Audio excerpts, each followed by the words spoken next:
Cool. Yes. I got tell you what. So we gotta Very that. good. Yeah, for sure, for sure. Okay. Yeah. I just, Will Smith was telling me he's never been part of this process, and I said, well, see how sausage is made. That's it. That's it. One more year? Happy belated. That's it. That's right. Welcome, everybody, and members of the public. We're glad to see you all, too, than we've had usually. Stanley brought his cousins. All right, then. Thank you. Just a reminder, today, we last time decided that we might extend this meeting till 2:30 if necessary.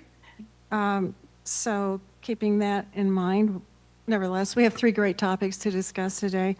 Following consent and public comment, as you see, we will have item 1 is language affirming the county's commitment to health care in the charter.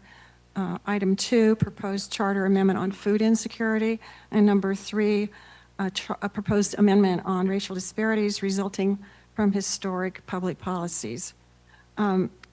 First, though, I'd like to hear a motion to advance our consent agenda, which includes approval of the minutes of the last meeting, please. So The motion. Summit. Motion been made and maybe seconded? Seconded. All those in favor of approving the minutes of the last meeting?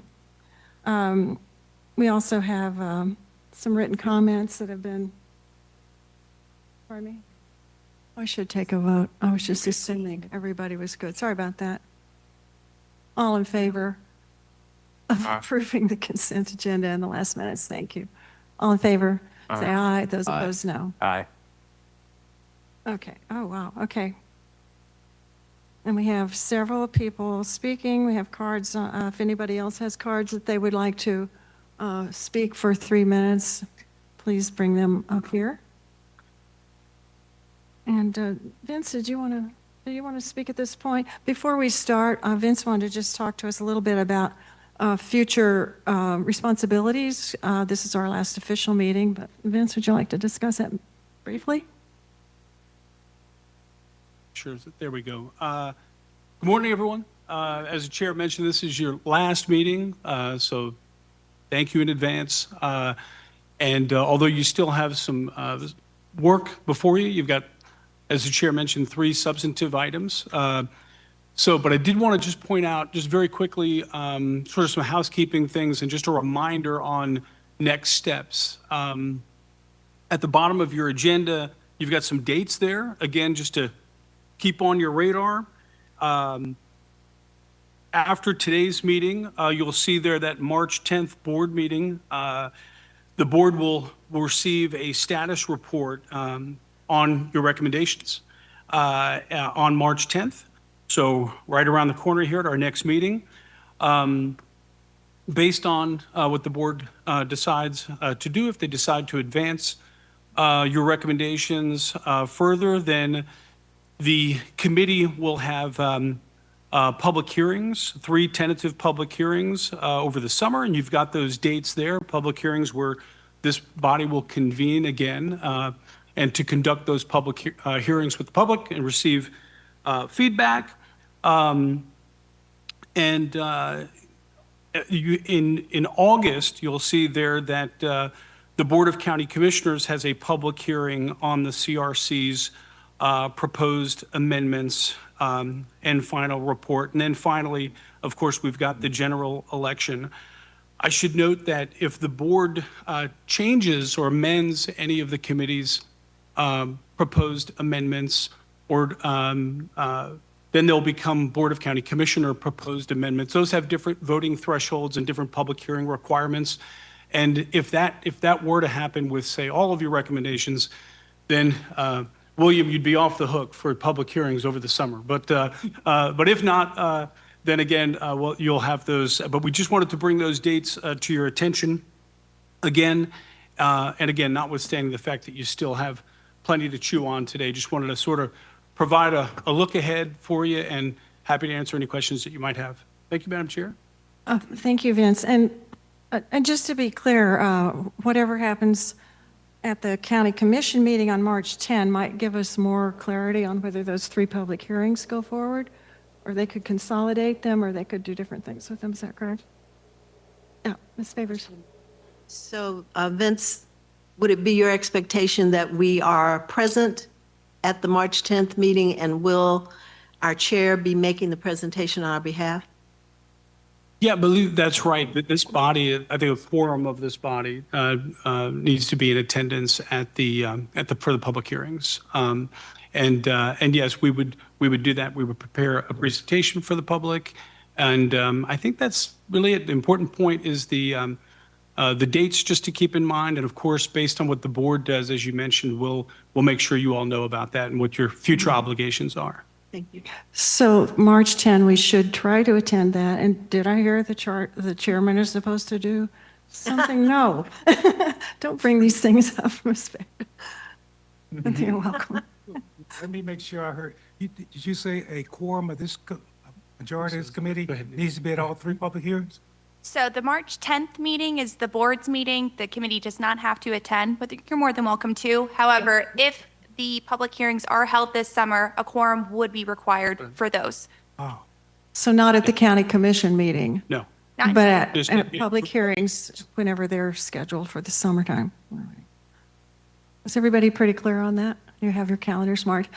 And we know this is tremendous that everybody's been so great the whole time. It's your free time, or not your free time, but it's your personal time that you've participated in this, and it means a lot. So thanks so much for your diligence.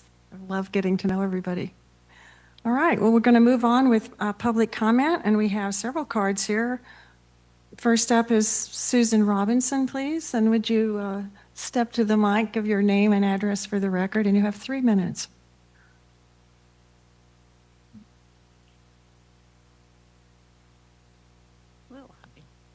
My name's Susan Robinson, and I reside at 4656 Inisher Drive here in Tallahassee. And I'm here today representing the Capital Area Justice Ministry Hunger and Food Insecurity Research Team. On behalf of the hundreds of members of our faith-based organization, I want to thank you for prioritizing the critical issue of food security. Based on extensive community input, our organization has chosen this as a primary focus for our research and advocacy this year. Our vision is rooted in the World Health Organization's definition of food security, a community where all people at all times have access to sufficient, safe, and nutritious food to maintain a healthy and active lifestyle. Our mission has been to identify existing resources, uncover gaps in the system, and advocate for sustainable solutions. While we're impressed by our current community resources and appreciate the county's many existing initiatives, our research has revealed 2 primary hurdles. Awareness: many residents are simply unaware of the services available to them. And 2, silos. There's a pressing need for centralized coordination and collaboration among our various service providers. An Office of Food Systems would bridge these gaps. It would provide a centralized information hub, ensure public involvement, coordinate food systems across various government departments, and provide the annual reporting necessary for true accountability. Establishing this office would move us significantly closer to our shared goal. For these reasons, we strongly support option 2. Thank you for your time and your commitment to a food secure Leon County. And I want to add one thing, because I just heard at the beginning of the meeting that, some of this process might disrupt the current initiatives that are happening. So maybe some clarification on that and explain why that might be, and is there a way to get around that, interfering what's currently being done? Thank you. Thank you, Ms. Robinson. Next up is Melanie Williams. Melanie? Your name and address and all that,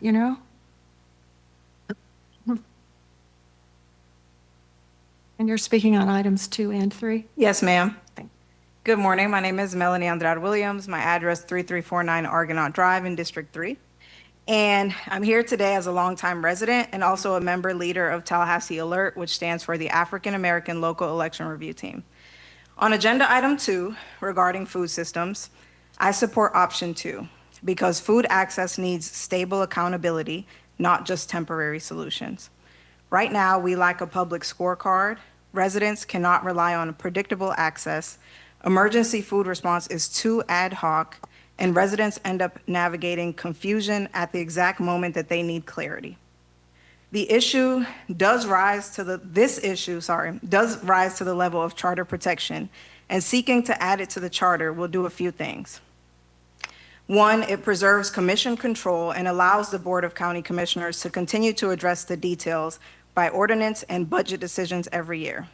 This charter change would not necessitate a specific dollar amount nor funding source. 2, it creates a coordination point so that partners aren't working in silos. This will allow for all the moving parts that our staff and partners manage to be housed under one place and allow for greater cross-coordination. And 3, it requires a plan and annual reporting. Planning and public reporting means that we can measure progress and fix what isn't working. Even if we disagree on the details, we should agree on one thing. Bring the language forward and let the voters decide. Please vote in favor of option 2 and then allow the Board of County Commissioners to work out the details through ordinance and annual budget decisions. On agenda item 3, regarding restoration of communities from historic harms, I support the proposed charter amendment for recommendation to the Board of County Commissioners. And I support this because I believe that placing this in the charter is the right thing to do. I think that the charter exists specifically to provide stability and continuity beyond election cycles. Leon County's early economy relied heavily on forced labor. After emancipation, there was no structural repair or land transfer to offset that imbalance. The absence of corrective policy has had multi-generational economic consequences that remain visible today. The Restoring Communities Amendment does not mandate spending, create quotas, or override state law. Instead, it authorizes the county to assess and consider documented historic impacts. This amendment ensures that findings from audits can be integrated into capital improvement planning and long-term strategies, creating transparency and continuity. I want to remind you, though, that advancing this amendment today simply allows draft language to be evaluated. No programs or funds are created by this vote. If harm was created structurally, then the authority to address it belongs in the charter. Please support advancing this amendment. Thank you. Thank you, Melanie. Judy Shipman?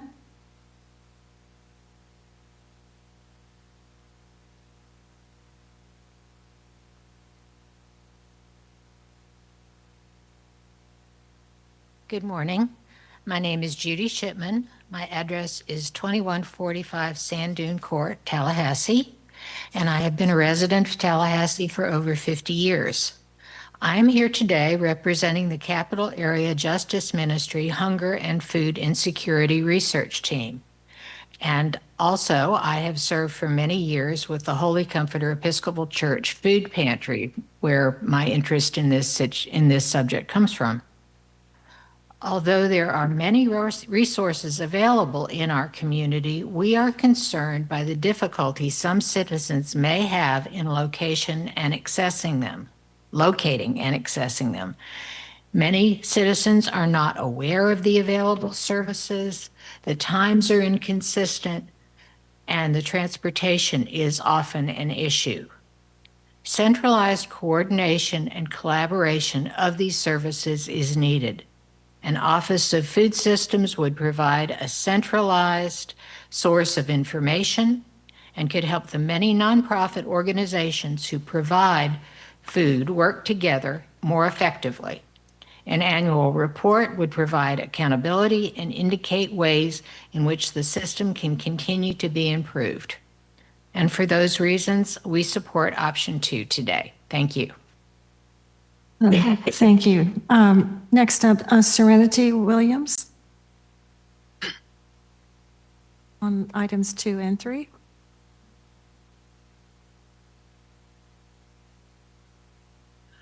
Good morning. My name is Serenity Williams, native of Tallahassee, living in District 3 in the county in Lake Jackson. So first, I guess I will speak on item 2. I've seen food access challenges firsthand as a student and a child born into a senior family. I have many aunts, uncles, retirees in my family that have also struggled with making ends meet on their fixed income.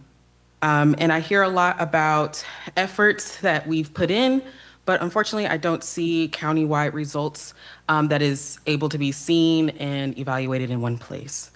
I think we can all agree that efforts and results should be easily and publicly accessible. And also, access to food looks different depending on which side of town you live on. Where I live, we just got a little Dollar General market. I guess that's okay. But it's still not a full grocery store, in my opinion. But with that market, it is somewhere where I can easily assess some food, but there are some places that do not have that access. The charter creates lasting accountability. Programs and priorities change, but the charter endures. I urge all of you to move option 2 that requires a plan and annual reporting.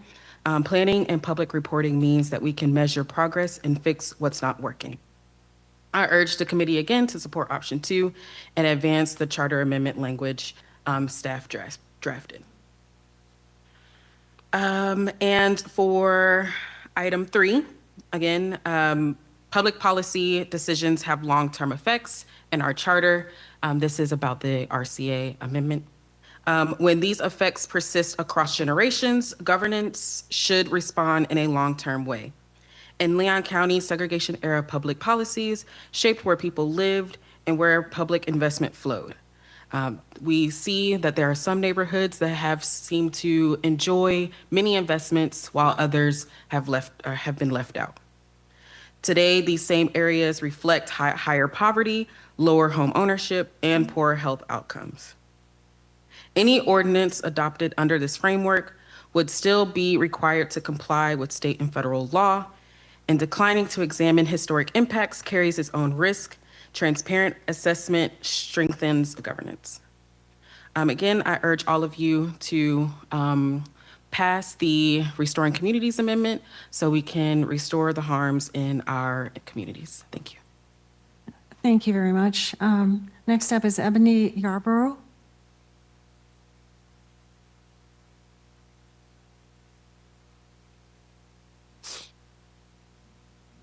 And you're on item number 2, agenda item 2. Good afternoon, everyone. My name is Ebony Faith Yarbrough. I live in the Brighton Place community here in District 1 in Leon County.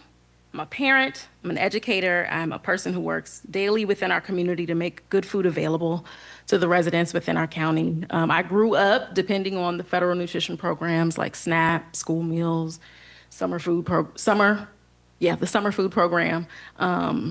in order to, for our family to be nourished. And those same federal programs we're watching, our federal government withdraw those resources at a time when we have increasing need within our community. I myself have sort of started to return to a certain level of food insecurity and am starting to struggle to consistently afford healthful food here in Leon County, as many of our residents currently do. Too often, I hear even my students talk about how they strategize to have just enough food throughout the week. Our young people that we are looking to give their all to focus and study and become some of the best and brightest hailing from Leon County, Florida. And again, that's not to mention the many, many other residents who struggle to access good food. Leon County does a wonderful job of serving its residents, and we appreciate all of what they currently do to work with other entities and provide these services to improve access to good food in Leon County. We really need durable support and coordination to optimize the services and efforts to ensure food security for Leon County residents. The type of durable dedication that would come from including the Food Security Charter Amendment in the county charter. Please give us, the voters, an opportunity to vote on this with option 2 for this amendment. And we look forward to coordinating so that resources go to support, bolster, and extend the current efforts that the county is already doing to try to improve food access in our county. Thank you. Thanks, Ms. Yarborough. Next up is Mary Mitchell, Miasha Mitchell, Miasha. And after that is Camille Lewis, just so you know what's coming up next.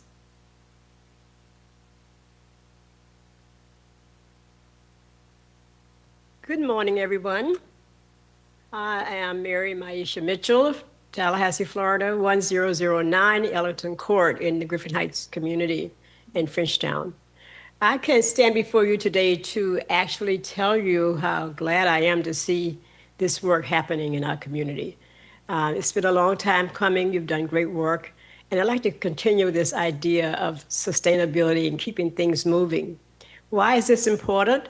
This problem has persisted in our community for many years. I have a 20-year history in growing food in Tallahassee.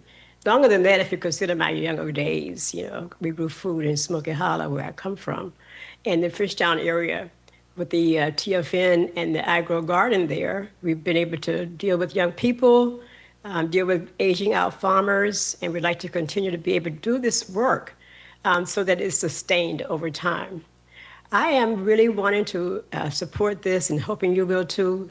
Item 2, based on the local recommendations of the staff and what you say for number 2. We want to make sure that this charter amendment is passed by you. Also, I just want to make sure that when we're talking about growing good, healthy food, which is what TFN is talking about over the years, growing locally, affordable, healthy, locally grown, healthy food, and good food for families. So combining the effort of the kinds of foods we have available in our community with the resources and the collaborations we already have existing, and now bringing to fold the people who do the work to grow some food locally. So we're hoping that that this would be an issue for you and a concern for moving forward in our work here in Tallahassee. Thank you so much again for what you've done, and I appreciate my opportunity to speak today. Thanks very much. Camille Lewis. Step. Also on the Food Insecurity Amendment.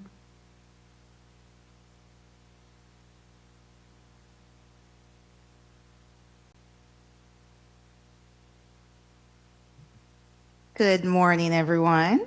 My name is Dr. Camille Lewis, address 1639 Coreywood Circle. I come here representing several different roles. So I currently serve as a director of extension. I'm a local farmer here in Tallahassee. I sit on the board of the community co-op, and I've been doing food advocacy work in Tallahassee for several years. I've worked with organizations, institutions, youth, farmers, families, you name it, I've worked with them. And what I see as the big picture in Leon County is that, as several other speakers have said, we have a lot of great work already being done, but there is not a current place that folks can go to see what's working, what's not working, what are the gaps that we need to fill, and a charter level response can fill this gap. Food access looks very different depending on where you live in Tallahassee. There are some places in Tallahassee where there are a plethora of grocery stores, a short drive away, a short walk away. There's some places in Tallahassee where they are dependent on food pantries and distribution sites to eat every day. I work with a lot of organizations on the south side of Tallahassee where these families are almost completely dependent on distribution and food-based school programs. We need to change that. That is a problem. Also in my work, I see a lot of missed opportunities for food recovery. Every week there is usable food that is sometimes discarded, sometimes underutilized because there is no distribution system, no coordinated countywide distribution system to get this redistributed to the folks who need it. Every week there are families and children who go to sleep hungry despite these efforts that need consistent and cohesive coordination. I've seen all these challenges in my work in Extension. I've seen these challenges as an educator, as a farmer, and a county level amendment and response matters. This will allow for the reporting that other speakers have talked about. This will rely for an annual plan that we can depend on and rely back on, and it'll also allow for accountability. Systems are going to change, leadership is going to change, priorities is going to change, but if we have something consistent as a durable food act framework, then the work can continue to happen. My ask is very simple. It is the same as several other residents in Leon County that you've heard from, and that is to move option 2 forward so that we can have reliable food access for all of Leon County residents. Thank you. Thank you, Dr. Lewis.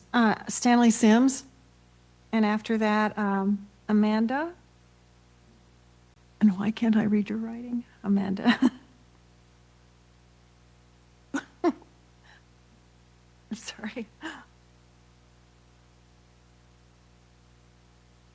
My name is Stanley Sims. I'm at 1320 Avondale Way, God's Country, just off Buck Lake Road. I'm first of all, let me say thank you to each and every one of you committee members who took your time out to do this. I'm in favor of all of this. Everybody take a breath. But I am a little disappointed. Not to say that these things are not important. I think that they should be in the foundation of our charter. But I was kind of hoping we'll get to putting up some walls on this foundation. Walls like what? And when I say walls, I don't mean barrier. I mean structural-wise. That we would be able to talk about some operations and duplication of service, or collaboration of services. How could we make the animal shelter work better? Or can we look at the way we weigh votes on the county commission? I just wanted to touch them if we couldn't grab them and hug them and hold them. I would have liked to touch some of those issues, especially in these challenging days when funding is so questionable. I just think that we need to be as proactive as possible. But this is not a negative. It's just something that I just think we really need to look at. All of these things, like I said, are very, very important and should have been in the foundation of our charter a long, long time ago, and I'm glad we're getting to it. But there are some other needs of operation costs and talking about votes and how we work with our permitting system. What are those kind of improvements? So thank you, and appreciate y'all. Thanks as always. Amanda, is it Haynes? Oh, good. Thank you. You have 3 minutes. Thanks so much. You should see my writing as a journalist. Nobody can read it. So. Good morning. My name is Dr. Amanda Shabaka Haynes. I'm a resident of the historic Frenchtown neighborhood at 808 Goodbread Lane. I'm speaking to you today as a mother. I'm a volunteer in this community, work with the Tallahassee Food Network, work with Melanin Mothers Meet. I'm also faculty at the Florida State University College of Medicine. But as a native of the north side of Tallahassee, I've seen how communities can struggle because of a lack of access to food. Where I live, it's limited, as someone else said, to some Dollar Generals. There's some small grocers, but the Publix is a little bit further away. We do have an urban food garden in my neighborhood, which allows for people to get access to fresh produce, education around growing food, and especially working with young people on food security and sustainability. But more needs to be done to coordinate these similar types of efforts throughout the city. As a physician, I understand the connection between food security and mental health. A lot of people struggle with social determinants of health, and when food is an issue on that table, it's hard for them to overcome the other challenges in their lives. So with a coordinated food effort, that can be one less thing for mothers and families to have to worry about. My daughter is a part of these youth efforts, and I really encourage her to spread the information and the education about food security and sustainability to other young people. That is who is going to continue these efforts. So I support option 2, and I'm encouraging you to support option 2 as well. Residents are not always able to access the garden, so food access is not always predictable. I also support option 2 because we have to work together. This is a cross-agency collaboration. This is a cross-community collaboration. And without that example being set here at the charter level, our communities may not have a good example to follow in terms of creating sustainable networks. So I urge you to support option 2 so that we can move Tallahassee forward towards reliable food access. Thank you. Thanks so much, Dr. Haynes. The last speaker I have a card for is Jada Brown.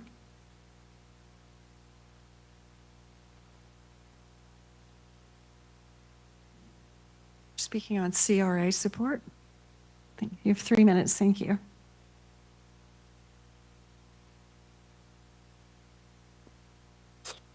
Good evening, everybody. Good afternoon. My name is Jada Brown. I am here on behalf of the NAACP Tallahassee chapter, as well as supporting my good friends and family in this room. So I, too, am in support of all 3 of these. Ironic that I was given 3 minutes to speak. I talk a lot. If you know me, I don't know how I'm going to do that. So as I was listening to everyone else speak, the only thing that I could think of was the opportunities that I was afforded growing up, one of those being a weed and seed program where we learned how to be sustainable, where we learned how to use the resources that we had. And so I'm so thankful to be here in the library where we can go and get seeds, but what good does it do us if we don't have anywhere to put them and to grow them and to harvest them? So I urge you all to support that and bringing sustainable food for our future, because no matter what position or community you live in, you have a responsibility to those that come after us, both today and tomorrow. The other thing that I wanted to speak on is supporting the restoration of communities. I have been all around the world today. By all around the world, I mean the north side of Tallahassee to the south side of Tallahassee. And for those of you that know and that live here, which I'm sure you all do, you know that is a pretty long drive depending on which way you take. You can get on Bruno and the lights turn red or green or whatever, depending on how fast you drive. And one thing that I could not help but notice was, where is the history being told? Why do we have to fight so hard, dig everywhere, and then present to 1 million people over and over again to get our history told? I did an African American read and ignite. I chose the last word because ignite represents a fire, and a fire keeps going until somebody eventually puts it out. When a fire is big enough, it takes a whole lot of people to put it out. And I said that to say that there were so many people in the community that children did not even know the careers and things that they could be because they were not exposed to it. Imagine living in your neighborhood your whole entire life and you don't even know that people that stand on the stage or at committee meetings, they once too lived there. Or people that live in other states and legislatures are in important positions, they too once lived there. But because we don't restore those communities, hold on to that history, hold on to that hope and that faith, as well as make it look like we're proud to live in Tallahassee. Ms. Brown, you have 30 seconds, so I'm helping you out. Thank you. I was about to preach.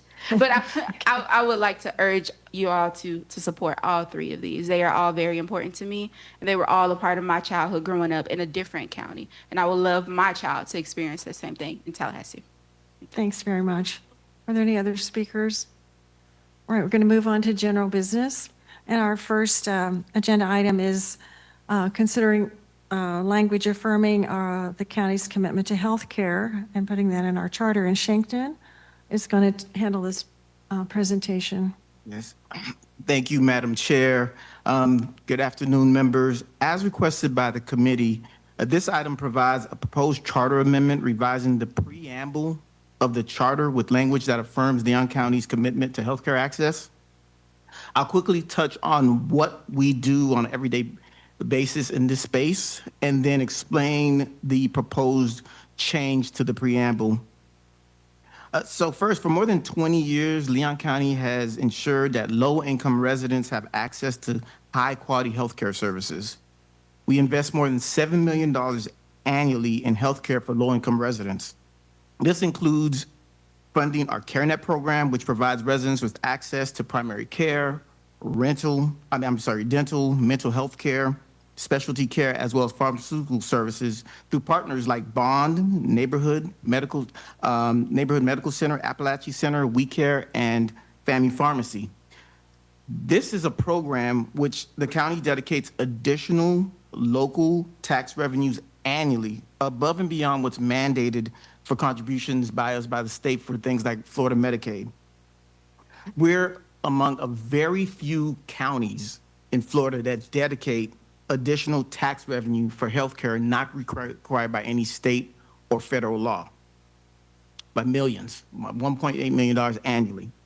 And despite economic downturns, including global pandemics, we've never reduced funding to the CareNet program. In fact, in coordination with our partners, we've utilized the county's commitments, we've utilized our investment in CareNet to secure an additional $7.5 million in state and federal funding just in the past 3 years. The board has reinforced and memorialized the county's commitment to healthcare through a variety of policies, including our vision statement, which reads, "A community that is safe, healthy, and vibrant." And in our 5-year strategic plan, our quality of life priority state that the county's responsibility is as follows: to be a provider of essential services which promote the well-being of our citizens and the livability of our community, and our continuous effort to make Leon County a place where people are healthy, safe, and connected to their community. Again, health, key component of everything that we do. At your last meeting, the committee approved a proposed charter amendment to the preamble for the board consideration that expressed shared community values and reflects the esteemed humanity among residents of Leon County.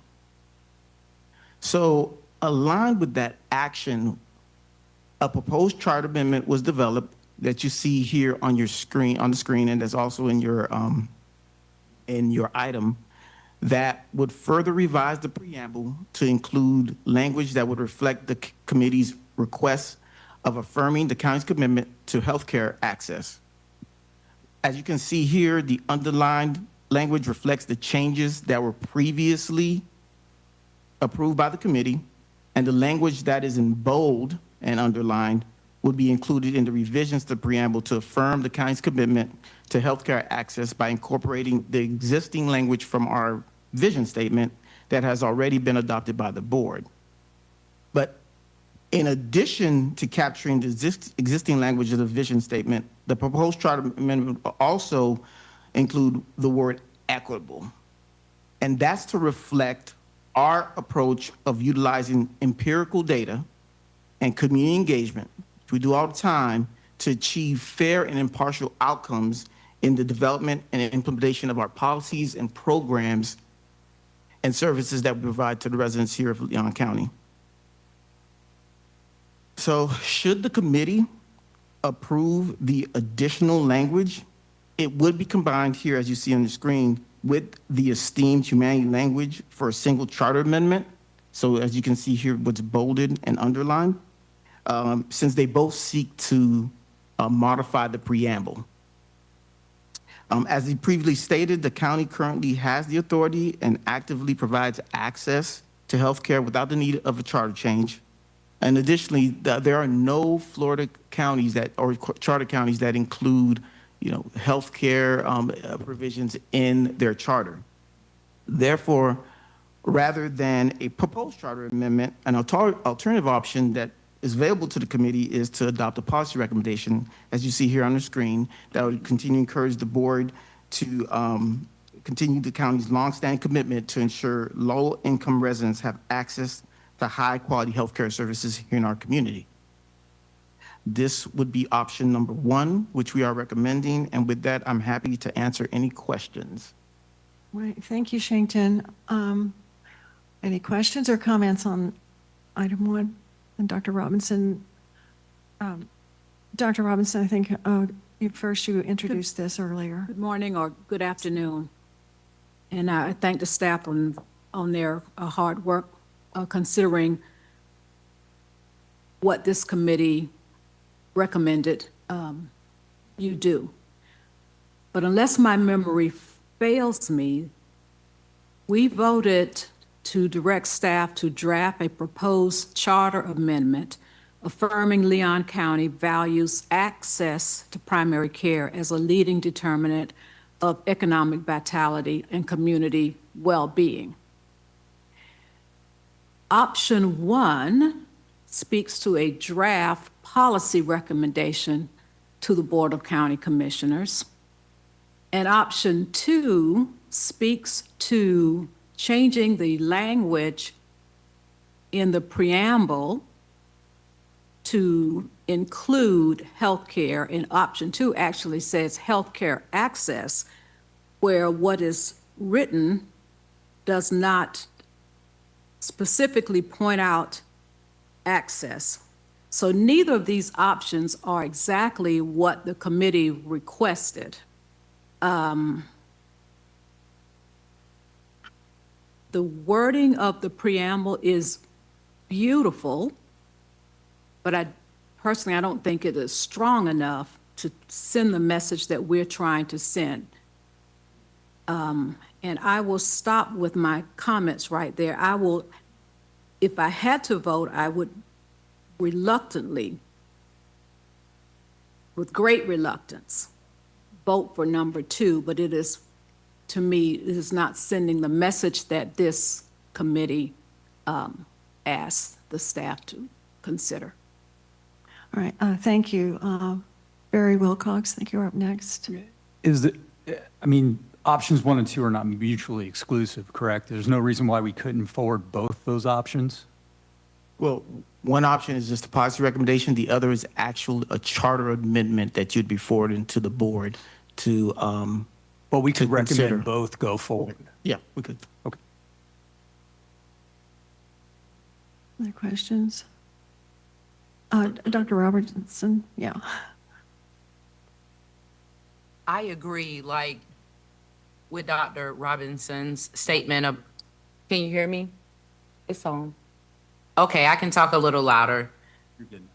So when we first talked about this, we were talking about indigent care, access to primary care. It's very important, and especially, with assessing funding, et cetera. So I do think it's important that, I thought we were leaning towards option 2 with proposed charter amendment language to really affirm what we were trying to say about primary care and access and a commitment for continuing that.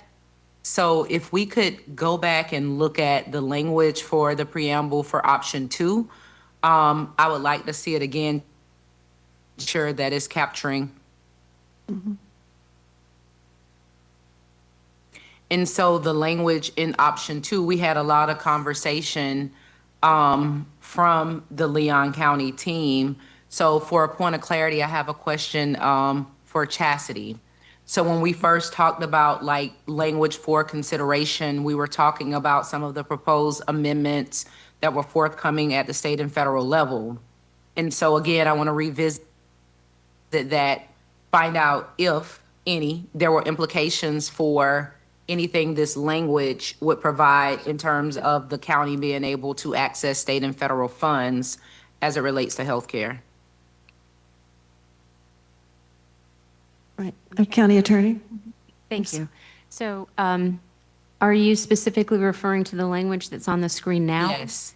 That in and of itself would not be a challenge with regard to federal or state funding because it is a value statement and does not mandate the use of any particular funds or require programs or any sorts of initiatives. It is value language. So I do not see that this would be a problem in terms of federal or state funding. And correct me if I'm wrong, but our committee doesn't have to take any of these. We can have our own, our own thoughts on it. We could amend some of the language in that if we want. So it's still kind of wide open for our group to decide too. Madam Chair, can I ask yeah. Dr. Roberson a question? I beg your based on her pardon? Concern or comment? Are Yeah. you concerned with some of the language being used, or are you concerned with words that might be within this that make it, that disqualify the county from seeking certain grants or dollars? Yes, like I'm originally concerned with us having the ability to maximize all of the funding that we can for primary care. So I understand that some of the funding is coming from the county, understand that funds are coming for FQHCs with HRSA, et cetera. And then as we're putting, backup documents on things and saying what we value, I just wanted to make sure that we didn't get into a situation to where we won at the local level, but we couldn't access the larger pots of money because a lot of healthcare money is coming from state, federal level. And so I wanted to make sure that this would not stop, us or preclude us from applying for any state or federal funding. But at the same time, with the drafting of the language, I think we should take a look at the language because I don't know if this is really speaking to primary care. Because it's just saying like, we are recognizing in every person a shared dignity not granted by government, but inherent and deserving of consideration in our effort to create a community that is equitable, safe, healthy, and vibrant, right? But, our initial conversation was saying, that we value that every resident community member has access to primary care. Like we're talking about like real care. So I think the statement doesn't really speak to healthcare. The county attorney wants to speak to this. And we have a minute, right? So to be much more specific, something that committee member Roberson is, I think, alluding to is a current executive order, which contains some language relating to federal contracting that requires certain certification language in order to accept the grant funding, that talks about certifying that the awarded entity does not operate DEI programs that violate federal anti-discrimination laws, and basically under threat of prosecution under the Federal False Claims Act, but also saying that they certify compliance with federal anti-discrimination laws and prohibit DEI programs that prefer individuals based on race, color, national origin, sex, or religion. So again, this speaks to not having, certifying that the awarded entity does not have these DEI programs, and that they don't have programs that prefer individuals based on these protected classes. So again, going back to this particular value statement, this is not a mandate to operate a specific program in violation of this requirement. On the state level, I will tell you that, and this is the status as of this morning, there is a bill, actually companion bills. The current version in the Senate is committee substitute for Senate Bill 1134. It is on second reading, which means it's passed through all of its committees. It is now eligible for debate on the Senate floor. It could be further amended at that time. There's no guarantee that this bill will pass, and even if it does, that it would be signed into law or allowed to just become law by the governor. That's the last part of that legislative process. But it does define diversity, equity, and inclusion very broadly. In part, it deals with employment, but it talks about the promotion or provision of preferential treatment or special benefits to a person or group based on that person's or group's race, color, sex, ethnicity, gender identity, or sexual orientation, or the promotion or adoption of training, programming, or activities designed or implemented with reference to race, color, sex, ethnicity, gender identity, or sexual orientation. So that's part of how that term is defined currently in the bill. And then in part, what it does is it prohibits a county, in this context, for our purposes, this is the part that matters, a county may not fund or promote directly or indirectly or take any official action, including but not limited to the adoption or enforcement of ordinances, resolutions, rules, regulations, programs, or policies as it relates to diversity, equity, and inclusion.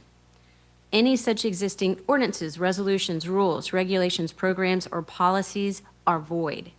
And then it goes on to say, a county may not expend any funds, regardless of source, to establish, sustain, support, or staff a diversity, equity, and inclusion office, or to employ, contract, or otherwise engage a person to serve as a diversity, equity, and inclusion officer. And it goes on to say other things. Basically, there's a threat of a county official being determined to have committed malfeasance or misfeasance by violating this law. And it also provides a cause of action against the county for anyone who believes that the county has, if it passes, violated this law. So to be very granular and specific, because I think this could potentially apply not just to this agenda item, but also to at least one other item on this committee's agenda today. As the law currently stands, no. This would be fine. Now, could it be interpreted to indirectly promote DEI? That is probably potentially up for interpretation. Yeah, and because we were responding to this, at the end of the day, like on record, health is for everybody. It doesn't matter where you live, where you grew up, whether you're rich or whether you're poor, health is an issue for everybody. And what we want, and what we talked about is language. We don't want to get into language that's going to potentially stop us from getting funding and could potentially hurt people. We want a statement that's going to affirm that in this county, we want to assure whether or not you have insurance or not. It's not based on race. It's not based on gender. We want health care and access to primary care for everybody. And so if it is an issue of words, we would probably like as a committee to make sure that the words say exactly what we're intending, that we want to ensure access to primary care for residents of Leon County. Okay, we have quite a few people who want to speak to this, and if we could, if there's a desire of the committee to change the language somewhat, be thinking about that, but otherwise, let's go on with, I think, Ryan Ray, and then Ms. Favors and Mr. Jones. Thank you, Madam Chair. I just like the way that we're agitating and getting through this issue. I've loved the public comment. I love the motion. I love the process here. And I think when we think about the legacy of this body and what it meant when we came together, it's a novel, interesting challenge. It's something that is authentically on the minds of everyone in our community. I think we got snagged up for a while on some sort of, divisive digressions about attacking, superseding each other's neighboring jurisdictions and things like that. But I think when we see the level of importance on this issue in real time, handling it together, I love the back and forth. I don't know if we're ready for a motion. I personally support the most thoroughgoing and the most binding version of this, but I'm willing to see where the committee goes on this, and I think it's such a great We can accept a motion or delay if we want to hear more conversation. Thank you, Madam Chair. Yeah, Ms. Favors? I think that my question may have been partially answered. I'm looking at Dr. Roberson and Dr. Robinson, and I think that my question would be, I agree with Dr. Robinson that the wording of this proposed preamble revision is beautiful, but I would like to hear from her as to what you feel needs to be added that was not included in this proposed revision. Right, Dr. Robinson. I think that's the question kind of, Well, maybe once, we would like to hear. once again, on January 8th, we met to discuss this, and the minutes will show Temple Robinson moved, seconded by Darrell Jones, to direct staff to draft a proposed charter amendment, not tweak the preamble, a charter amendment affirming Leon County values access to primary care as a leading determinant of economic vitality and community well-being, so that it's clear, it's crisp, it shows forever and ever that Leon County values access to primary care. They had no wording in it about uninsured, underserved, just access to primary care as a leading determinant of economic vitality and community well-being. Now, those exact words may not come back, but that was what we asked for as a proposed amendment. Not to interrupt, but this is our last meeting, so things are not going to come back unless we decide to do that today. Sure. Am I correct on that? I mean, we need to. Chair, can I Yes, just, certainly. yeah, and it's just intended to help. And Dr. Robinson's right. And part of what you're seeing, I think, is a little bit of the struggle that we have in sort of reflecting some of that, the value statements. A charter document's really not a value document. The place where the values live is in this preamble. Then you get very specific very quickly. This is what ordinances prevail to the extent that they conflict. This is how the legislature is organized. This is how the executive function works. So in terms of this high level sort of value language, generally that lives in the preamble. And this language was intended to be as inclusive as we could make it. When we talk about health, and not to drill down into a specific program area or a policy area. And because when we think about all the things that the county does in the area of health, we build sidewalks, we build parks, we have emergency health care, we have primary health care, we do all of it, but it's hard to do that in a value statement. And so this preamble language is, again, is where you have that, where that high level value language lives, and really not anywhere else unless you're doing something specifically that's not being done today through the charter. So again, that's a little bit of a limitation on our part. Again, our intent to sort of be broad and to reinforce all of the things that we do, including the very specific programs that were illuminated here. Certainly, if the committee wanted to drill down to a specific thing like that in your value statement area, again, in your preamble, that's certainly something that we can do. It's generally not something that you see. And so again, it may be just a little bit of a limitation in terms of trying to make it fit in a charter, but certainly we'll receive whatever direction that the committee might have for us. Can I take the liberty of asking a question? Committee member Wilcox asked earlier if we could adopt both the preamble revision as a value statement and the policy recommendation, which might speak more directly to what some of us are thinking is needed. I don't know. And that, as I understand it, you said we could do both Yes. as a possibility. Committee member Darrell Jones, please. And If we think about the arc of our conversation, and when we started our work,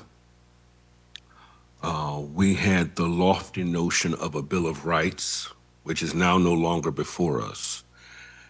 Much like our own preamble and our own Constitution and our own Bill of Rights as historical documents, we have seen where those valued propositions are manifest.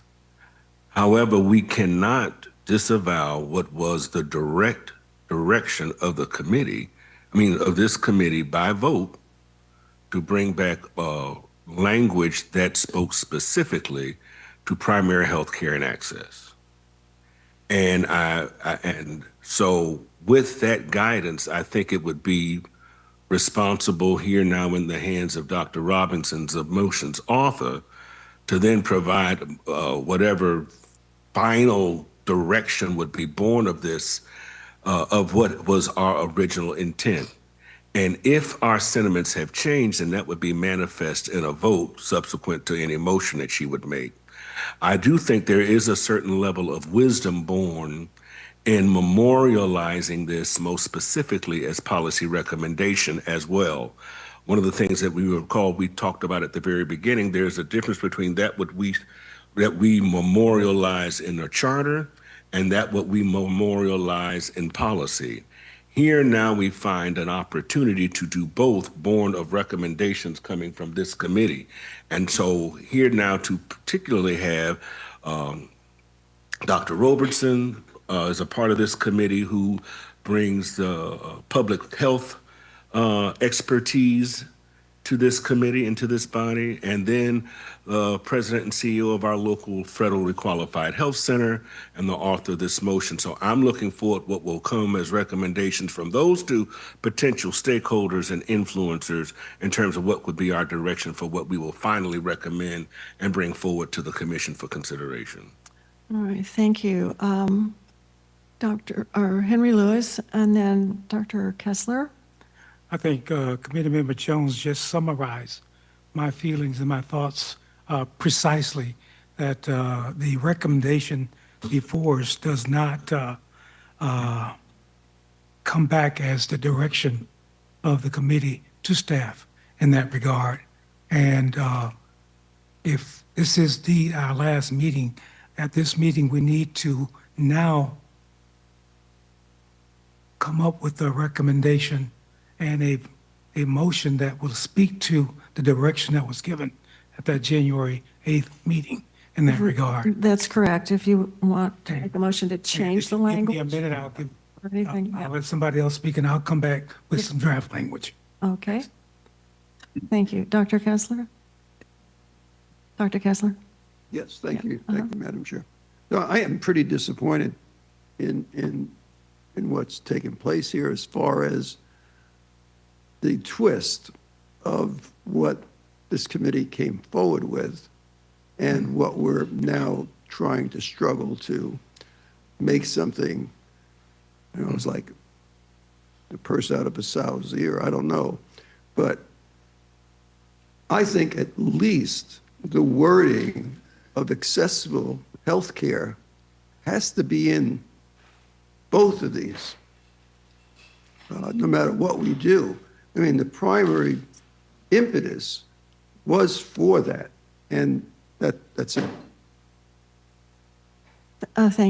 Yes. Now, I will reserve disappointment. May I also say that I have repeatedly, I'm sure y'all will say ad nauseum, have made reference to the lofty nobility of language. And so what we see here is wordsmithing of much of what we've talked about, right?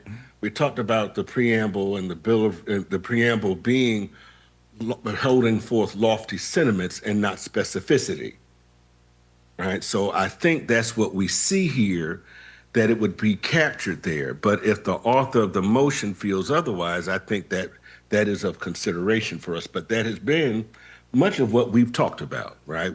Because you think about it, when we started our laundry list, there were very specific guidelines or things that we wanted to see that have since been voted away, have not been supported. We've approved them as recommendations going forward. But here now I go back to the original instructions provided by this committee. So that's why I'm taking us back to, but we've also talked about the lofty nobility of language. And I think that, and we saw this as a value of the community. So as a value, it took on a value statement language. Here now the author of the motion says she wants, that we all approved, wants something more specific.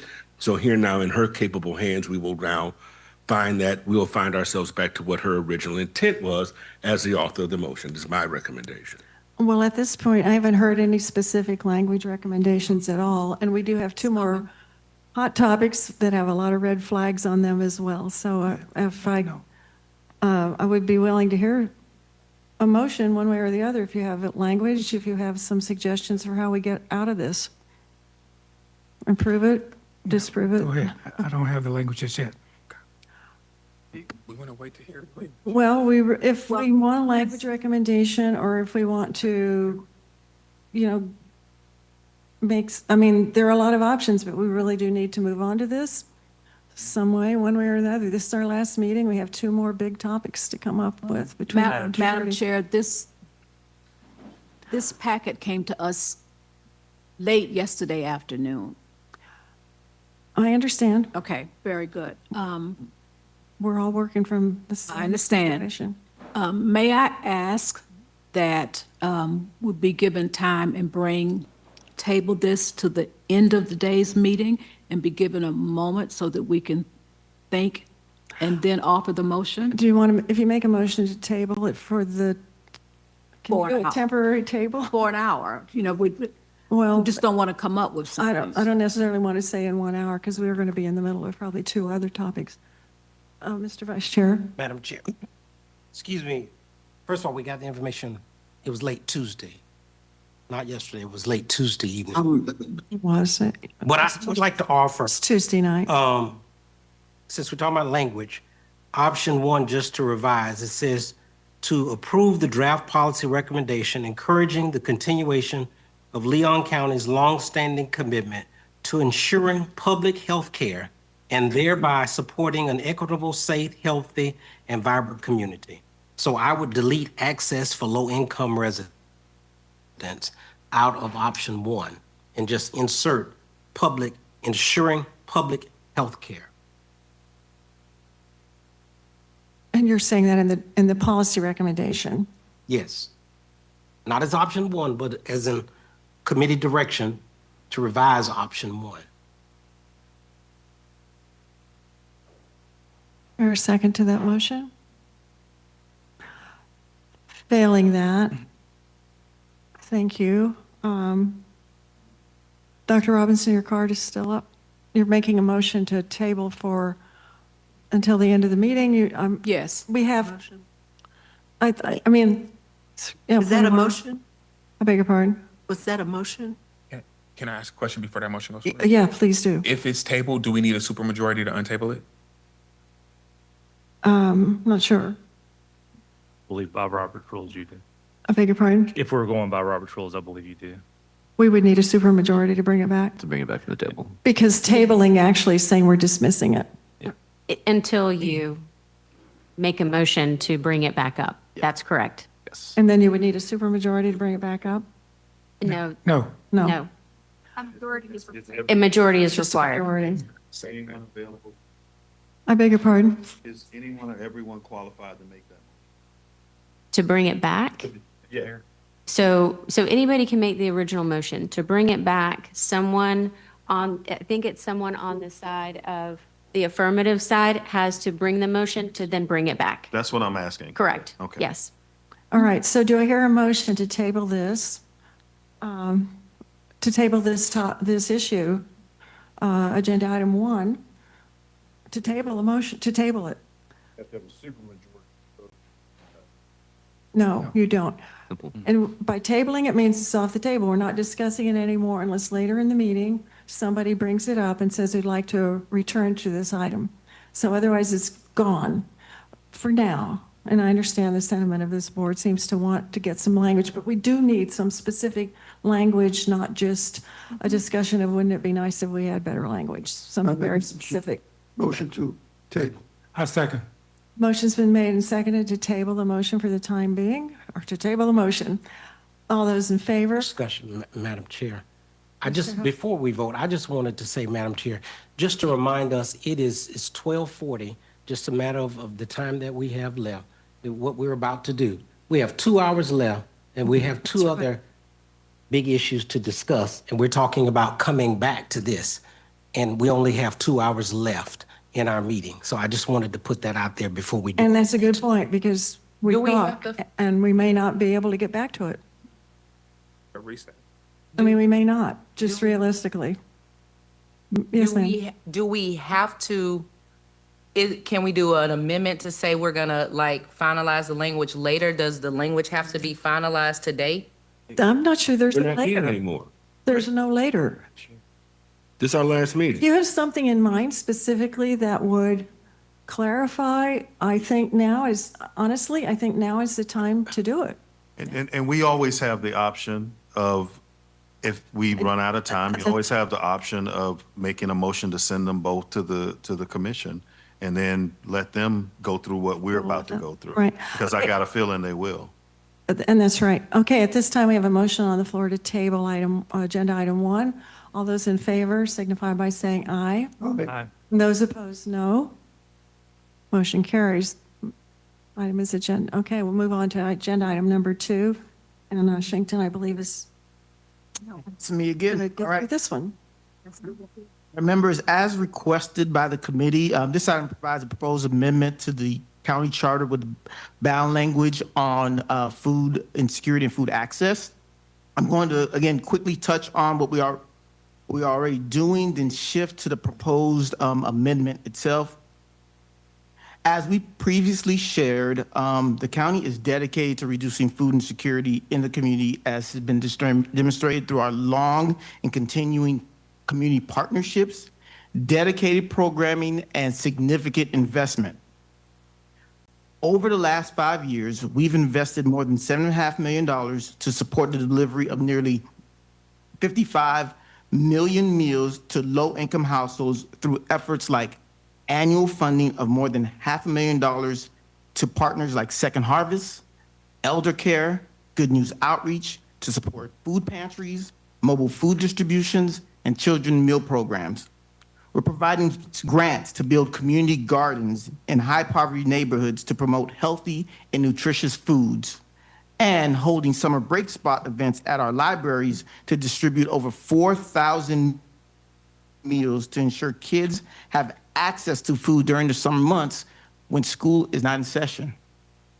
The proposed amendment, as requested, would require the county to establish an Office of Food Systems and establish a food systems plan. However, we have an existing department dedicated to reducing food insecurity. Our Office of, I'm sorry? We look at 3, we're on number 3. You're talking about 3. Oh, that's 2. 2. No, I'm it's sorry. not. You're talking about number, Food insecurity Security. is number 2. I understand. Item 2. It looks like it says this item provides information on the county health care program when it says.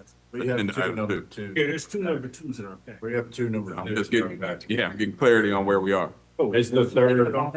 What page Yeah, are if you you look looking at at? page 16 of 86, but we're not on that. No, we're on item number 2, which is food, What page is guys. that? That is, Yeah. We have 2 number 2s in our packet. It's okay, we got You're it. referring to an attachment. Page 23. It looks like it's number two. Page 23. Right, thank you. Right. yeah, page, Page 33 of 86 is the item that we're talking about. 23, right? 23. 23, yeah, Yeah. sorry. I'm 20 looking at page it different as well. 23. See, Yeah, confusing. I'm with you. Thank you. no problem. Okay. I'm sorry. You good? Okay, no, you're good. All right, so we talking about HSCP now, our Office of Human Services Community Partnerships. That is an existing department that we have right now. The amendment is talking about creating another Office of Food Systems. Well, in our Office of Human Services and Community Partnerships, or HSCP, we're implementing programs that are installing food lockers in South City and Griffin Heights in partnership with Second Harvest, investing in the 211 Big Bend Lift program to provide county residents free rides to grocery stores, food pantries, and essential services. And most recently, we entered into a partnership with FarmShare and Carter's Corner to hold food distribution events in the parts of our community where food access is limited.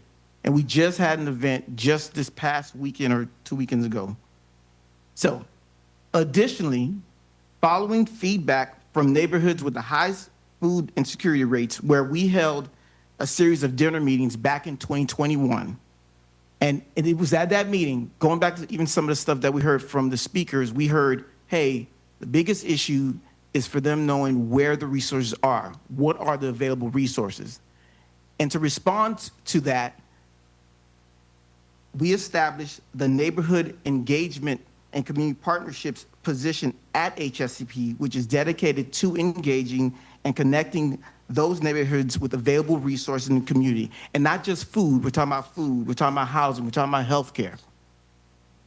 And at HSCP, it's HSCP that staffs the Trusted People Committee, another thing that came out of those meetings with those neighborhoods with the high poverty rates. And it's the committee, this committee was established not just by the county, but it's the county, the city, the Children's Services Council, as well as United Way.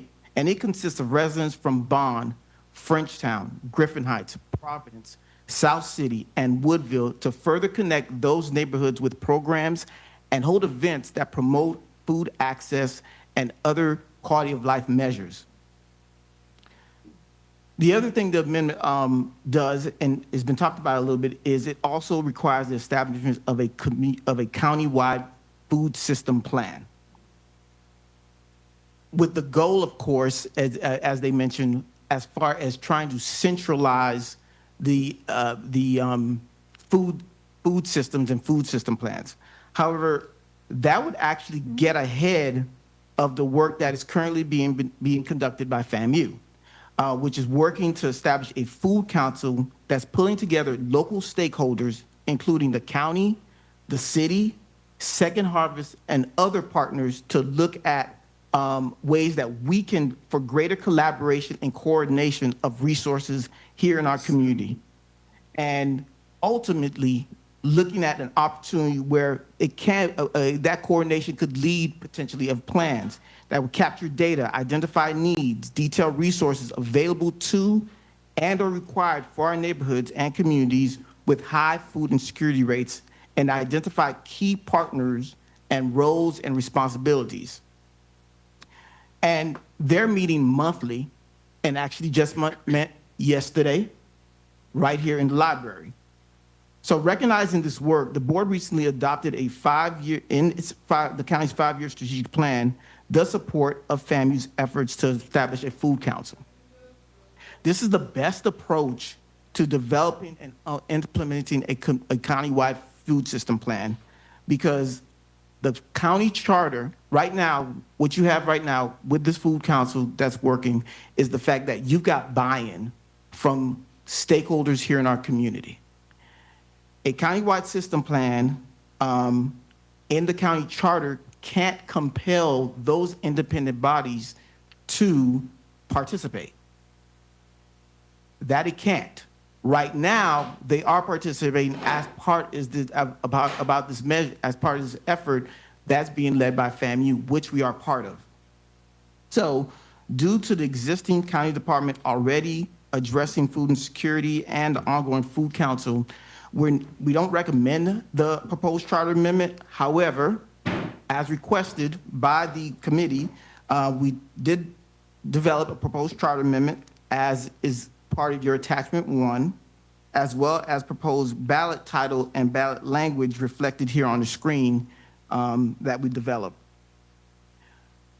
However, an alternative option available to committee is to adopt a policy recommendation as shown on table number 2 in your item, encouraging the board to continue the county's longstanding commitment to reducing food insecurity in the community.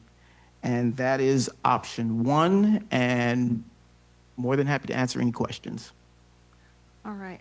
And just to drop back to clarify, agenda item 3 is on page 46. And sometimes if you see 2 agenda items, 2s, it's from our last meeting, the December 18 meeting says agenda. So that's just part of your packet of information. It's confusing, but we're good. All right. And comments at this point. I think Mr. Haynes was up first. Madam Chair, I would just like to remind us, with the 3 items that we have left to discuss, is it possible that we limit our deliberations and discussions to 30 minutes each for each of these items in order for us to finish in our time frame? So we put a time limit so we can finish for each item. Is it possible to do that? I suppose it's possible to do that. Do we want to do that? Do we want to? I don't think if we go, because we spent about an hour and 15 minutes on the first item. Right. And if we do that again, we're going to run out. I'm just offering, I don't hear a motion, and I don't hear. No, I didn't make a motion either, but I've just put that out there. If that's. Well, I mean, I understand you're saying the urgency of let's getting on with this and trying to keep our discussions succinct is good. I'll be succinct.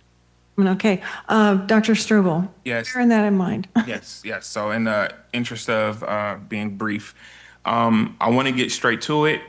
Just to clarify a couple things about the motion on the table. I thought the county did an excellent job. Staff, you did an excellent job putting this amendment language together in even the draft ballot language. I just want to clarify a couple things. We're looking to create an Office of Food Systems that will be under the county administrator's purview. It would require a countywide food systems plan and an annual report. And this is important for coordination, everyone. Again, you heard from our public commenters, and you'll hear from more community members if you go out and ask. People don't know what's going on. We have duplication of services. We have people working in silos, and the county is in a unique position to help organize these efforts so that we have a streamlined, centralized effort. It doesn't require the county to have the power to compel other organizations to participate. They are already participating. That is true, but this allows the county to take the lead in organizing those efforts. So I think this is a very important activity, and it belongs in the charter because we're talking about continuity and authority of the county to operate in this fashion. So I do have a motion that I would like to offer, and it is to pass option 2 as written and recommend the staff's proposed charter amendment to the board. Second. Motion's been made and seconded. Do we have a discussion? Mr. Smith. What's the difference in what does the office that's currently there do? Beg your pardon? It says there's an existing department that currently does it. What does that do compared to what the proposed new one is going to do? It seems like a duplication of services and costs. It would be doing pretty much what we do right now, working with it's through HSCP that we fund our human service partners and those who provide food. It's through that department that we require annual reports or quarterly reports that they provide to let us know how the food is provided. It's through that department that we provide events. Events are held. And it's through that department that's working closely with FAMU and other partners on the Food Council. So it's the same thing. Okay, Mr. Wilcox. Oh, I'm actually sorry. Are you good? Okay, because I think Ms. Tuggerson was next. Excuse me. Hi, everyone. Can you hear me? Okay. So I'm looking at, and I'm totally not against this because I get calls, and especially from the chamber in need all the time. But the I think it was 7.7 million. I know during COVID, those services were strengthened. Is that correct? Yes. So that budget, and then was that budget created with excess money from COVID dollars? It was. So is that dollar amount still available moving forward, even though it was voted in by the commission? No, this reflects the dollars that have been spent, invested in our community in the past 5 years, $7.5 million. So what is the true dollar amount that currently is going into the community now? Do we have that number? So what the county provides in partnership with the CHSP is we provide annually just on the provide those funds about $500,000 annually for to Second Harvest and our partners in Good News Outreach and Elder Cares, as well as dollars that we provide through through our community garden program. And also what those dollars are typically provided to is they're utilized to leverage additional resource here in our community as far as the way we have the kids break spot that happens here at our main library as well as our branch libraries to provide services in our community. So I guess my question would be, even though we showed a dollar amount, what has been done, what has been invested, because it was strengthened with access dollars in the community, that also happened with small minority businesses. We had access dollars floating around, so we were able to fine tune what we were doing. Moving forward, with all the cuts that are coming down, will the county still be able to sustain that $7.7 million that was put into the community over the last 5 years? Well, those were dollars that were previously invested, but again, we're monitoring to see what's happening with property tax reform, of course. But one of the things that we continue to do is we try to maximize our resources as much as possible to provide, to address and respond to the needs here in our community. We provide additional dollars based on some of the feedback we got from those meetings we had in high poverty neighborhoods, that when we set aside dollars and invested more dollars to fund the 2-on-1 Big Bend Lift program. That was something that was already there, but we saw there was an opportunity where we could put some additional county dollars to make that even pop more in investing and addressing the need in our community and get people transportation so that way they can get to grocery stores, food pantries, and wherever else they need to get to address their human service needs. Okay, thank you. I was just trying to make sure that moving forward with the language and what we're putting, is it a set dollar amount, or are we going to have the flexibility to increase with the need that is needed in our community? And the amendment actually speaks to the county commissioners would still determine appropriate funding. There's no dollar amount in these agenda, in this option 2. Understood. Or But option thank you for that for matter. clearing it up. Yeah. Ms. Bond Edwards, you are next, Thank please. you. Just a quick, what I hope is a quick question. And I know that there's a motion on the floor for option 2, but I do have a question about option 1, and that is, I didn't see any language, and I didn't hear, and it may be in here somewhere, about any kind of annual report or a report to the community or anything like that about what the county is currently doing in the area of food insecurity. And that's what I heard a lot of that from the speakers during the public comment section, that there did not appear to be, not that there weren't things going on, but that there did not appear to be a reporting of it, so that people actually know and know to communicate with your office. So that's what some of the conversations happening right now with FAMU and the Food Council is given the opportunity to do, right? Because there's so much more than just the county, but also the city, Second Harvest, all of our partners. We've got farmers coming to these meetings now that specifically is able to, so allow us to figure out what are the resources available and what is happening in the area of food. And so that way we can identify what are some of the gaps that exist here in our community in addressing food access. But that requires a collective conversation, and it also would require a collective process of actually developing an annual report, right? Especially because it talks about a county-wide food system with a county-wide annual report. Again, the thing about the county-wide piece is that if it's county-wide, we're talking about all our partners here in our community. Well, the charter can't make them provide us information. I can't call and say, hey, city manager, you need to provide me this information because the charter says it. But what the opportunity is provided with the Food Council, though, that's being developed right now, is that it gives the opportunity where you do have that community buy-in. And through that community buy-in, you have an opportunity in which all our partners are at the table, and we're all and understand what our responsibility would be, and as part of actually also developing and creating an annual plan. Thank you. And I'm not sure. Okay, I think, go first. okay, Dr. Roberson. So I heard the same comments about the annual plan. So right now, is there an annual plan that's released related to food? No. A lot of people, no matter whether we went with option 1 or option 2, could there be a proposal, no matter which way the vote go, to include a annual plan and report so that people could better understand like the resources around food? Are you talking about through the Food Council or what? Well, so I got a question. So the Food Council, that group that we're referencing, it's just it's FAMU's Food Council. It doesn't belong, like, who has the governance structure over that body? It's FAMU that came before us and asked us about this opportunity and that they were looking to see about the issue of silos here in our community. Okay. And the issue of being able to better coordinate and collaborate on the resources and addressing the gaps that exist in the area of food and food insecurity and food access. And so they've been meeting now monthly. At this point, they've been meeting monthly specifically to talk about how we can do that, how there can be greater coordination and collaboration, and what does that look like, and develop a plan potentially that would look to see how do you better engage and deliver food access to those parts of our community where food insecurity rates are the highest.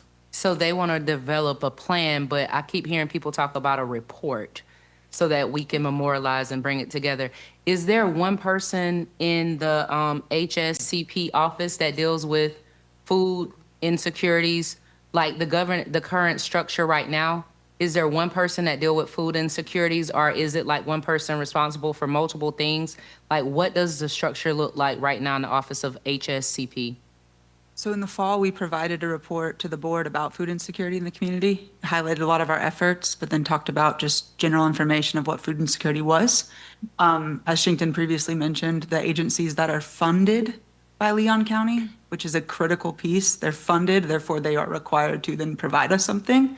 That's 3, that's Second Harvest, Elder Care Services, and Good News Outreach, funded through CHSP. They provide quarterly and annual reports. We are currently working on a human services report. My team is working on that right now, all the data we did in FY 2025 for every program across the board that we'll be providing to the board.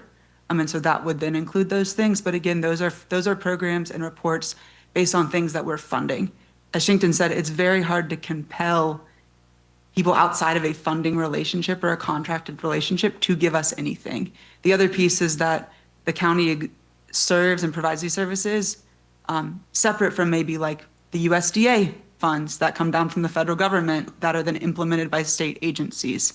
The state agencies, they implement WIC, SNAP, TFAP, like all of these different programs that serve different populations are outside of But you mentioned earlier, Summer Break Spot, that is a program from USDA, from Department of Ag, and like with the after-school meals program. So for example, this is like when we're talking about bringing access, so just like you serve summer meals with Summer Break Spot that's funded out of USDA funds coming by way of Ag, there's also an after-school meals program that can function year-round outside of summer for after-school meals and snacks. So is there a person that's coordinating with partners to say that here's another program that can work to address food insecurities? Like, is there a person that's working with the stakeholders to maximize? Yeah, so actually Kids Cafe is that program that you're talking about, after school snacks. FDOH was here at the library last week, meeting with our social worker to do inspections so that we could become a spot for that. Yeah, for the after-school. For the after-school snacks. Yeah, so if, and other people in the community and low-income communities can qualify, that program was under me at DOH for a long time.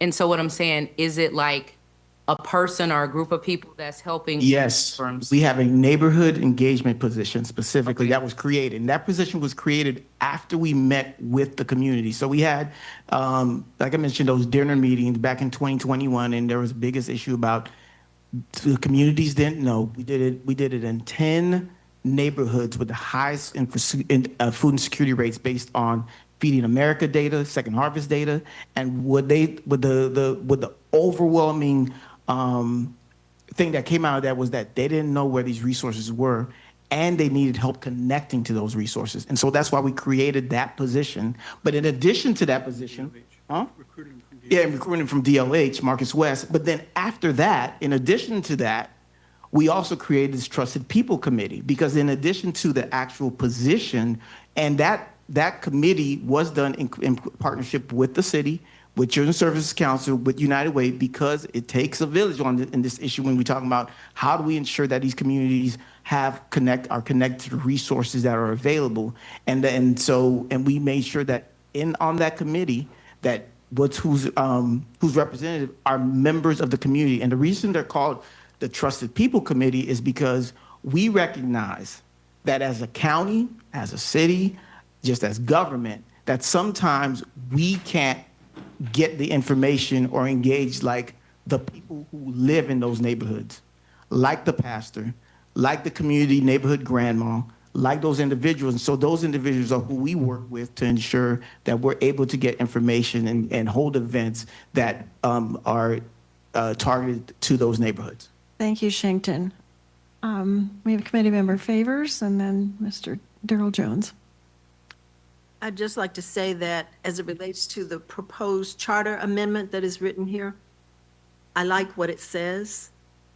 My question, however, is, and my concern, I guess, also, is when we talk about the establishment of the Office of Food Systems, we're talking about a separate, non-currently existing office.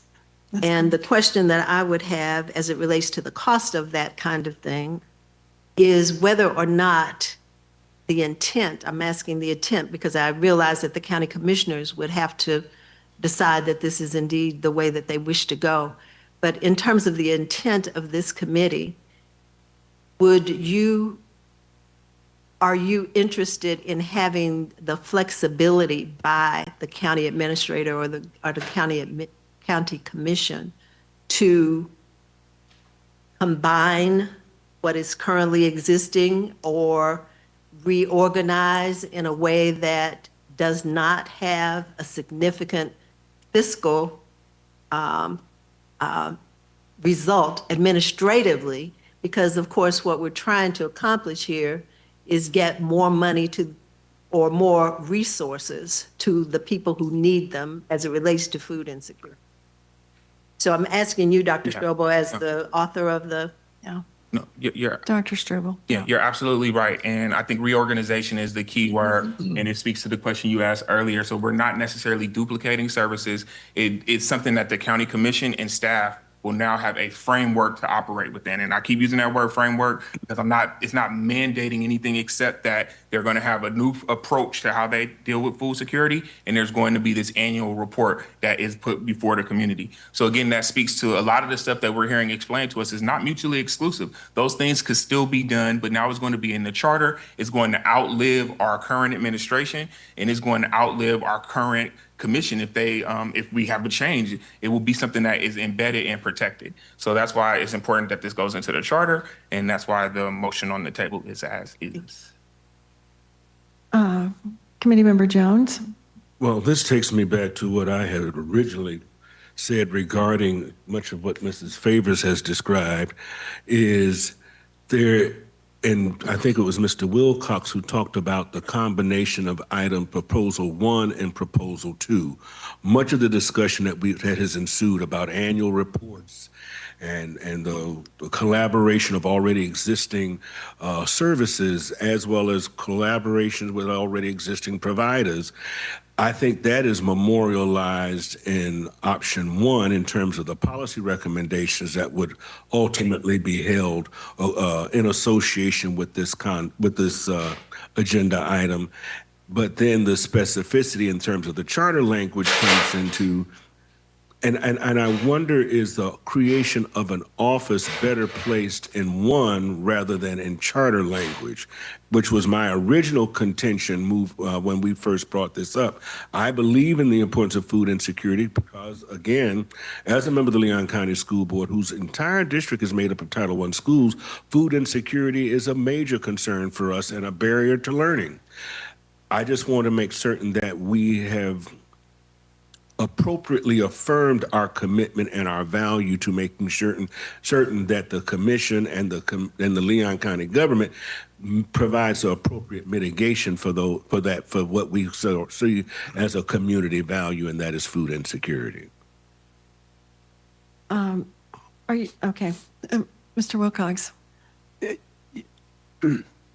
I hope staff will correct me if I'm wrong here, but it seems, hearkening back to our first meetings where we covered what is and isn't a charter amendment and what we've seen out of other local governments in the state of Florida, I don't recall an office being dictated via a charter amendment in any of those examples that were provided to us.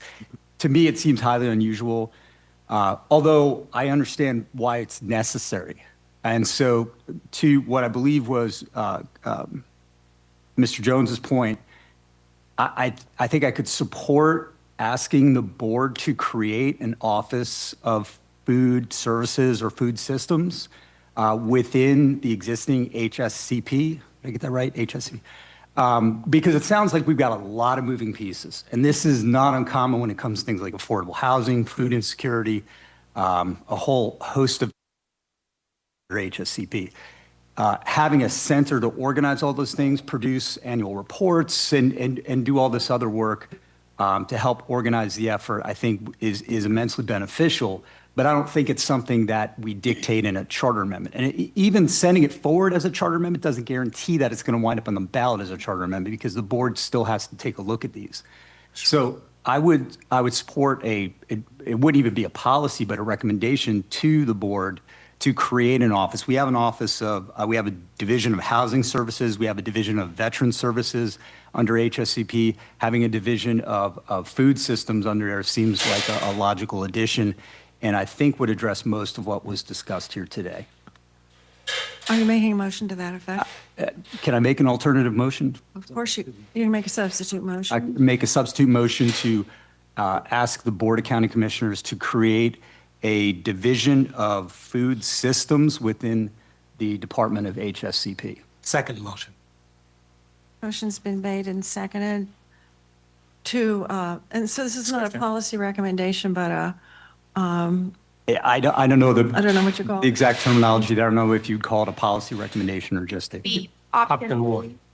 Oh, His policy recommendation Okay. differs from the policy recommendation provided, so it would be option 3 as a policy. It says to implement the establishment of an Office of Food Systems, which is one of the things you specified in your overall amendment, yeah. Discussion. Okay. All right, discussion on the substitute motion, which is basically for option 3. Yes. Madam Chair. Yes, sir. I just have a question. Is this something that we need to create a separate office? I mean, can this, whatever we're asking, can this work be done in the confines of the individuals that we currently have? Can we get this work done? It's being done. Okay. The work is being done. So, I mean, the reason why I asked my question, do we necessarily need to create an office if it's already being done or it can be done? Number one. Number two, Madam Chair, unless I had been here and attended all of these meetings, I just read that proposed ballot language. I mean, shall the Leon County Charter be amended to require the county to establish an office of food systems to support food access and food systems and require the establishment of a countywide food systems plan? I would vote no. I mean, I have no idea what that is. I mean, it doesn't speak to me in layman's terms what we're asking voters to vote on. But, you know, I mean, I'd like to clarify what that language is if we move forward in that direction. But what we have currently written, and I know we're limited to 75 words, but what we're currently, the wording, it's not very, As I see the proposed ballot language is, shall the Leon County Charter be amended to establish an Office of Food System? But right now, we are on the substitute motion discussion of that. Dr. Struble, would you Yes. like to comment on that? In terms of why I will not support the substitute motion, and I understand the charter protection ideology that's here, again, we have a food security crisis. It's not something that just started. This is ongoing, and it's something that will be continuing on beyond this meeting, beyond this commission, beyond this administration. It's not something we solve with a simple recommendation to the board. This is something I would like to see, and I suggest that we embed in the charter because it stands for longstanding authority, and it has a longstanding structure and framework to adequately address the problem. For some of us, it's just a political decision. I understand that. But I'm saying there are people in our community who are hungry. And we talked about this the first time this came up, that hunger drives several of the other issues we are facing in this community. So this puts it as a priority. It's our community affirming and stepping forward and putting the action and structure in place to address the issue. And I think it's absolutely necessary. And I would ask that you all vote no on any substitute motion and support the original motion that was on the table. Thank you. Sean Pittman, please. Thank you. Speak up. Obviously, the subject matter is an important subject matter. Obviously, it's an issue, not just here, but all over the place, right? I wish what we could establish here is something that really gave us the facts that we could believe in. Because we've got the county saying that this is being done. We've got the sponsor of the motion, the original motion, saying it's not being done. We've got the county saying that this will be duplication of efforts. We've got the sponsor of the motion and the supporters of this saying that it's not a priority. For my vote, I need to know what's the truth. And I need to, because in my mind, listen, because we haven't accomplished the goal doesn't mean it's not a priority. There are a lot of priorities where the goal is not yet accomplished, right? But at the end of the day, if there's not a centralized program that is focusing directly on the issue, then even if it's a priority, that's a problem. So I can't speak for everybody here, but I don't know how you vote on something that we just don't know what I don't know what's happening out there. And I think I need to know that because I hear the explanation of what's happening. It all sounds great. Maybe it's not accomplishing the whole picture, but I'm not sure that the problem is the charter's problem. I'm not sure it's the only way to get it done. But I'm very sensitive to the maker of the motion that he and others have ideas and believe that this being put at the height of our instruction will make a difference. So I'm just asking, can some establishment of factual information, whether it's extrinsic or not, can we get some of that? Can we get that before we ask to vote on the substitute motion or the original motion? Well, I mean, I think the information we have before us now that we've had for, several months since the motion was put forth several months ago is realistically, y'all, this is what we have right now. We have a substitute motion that says, I think everybody understands the urgency of food insecurity. Everybody. I think I've learned today there's so much of this depends on partnerships. Even if the county charter comes up with something, it doesn't guarantee anybody wants to play ball with us. So that to me is of great concern. It just says the county's all in, but it doesn't say that the Food Council is going to be part of it anymore. We just don't know that. So, I think to some extent, we can make a decision based on our goodwill and our best guess of what we think and would like to see happen. And whether the charter would do that or whether a policy recommendation would send our most urgent message to the county commissioners. This has many steps to go.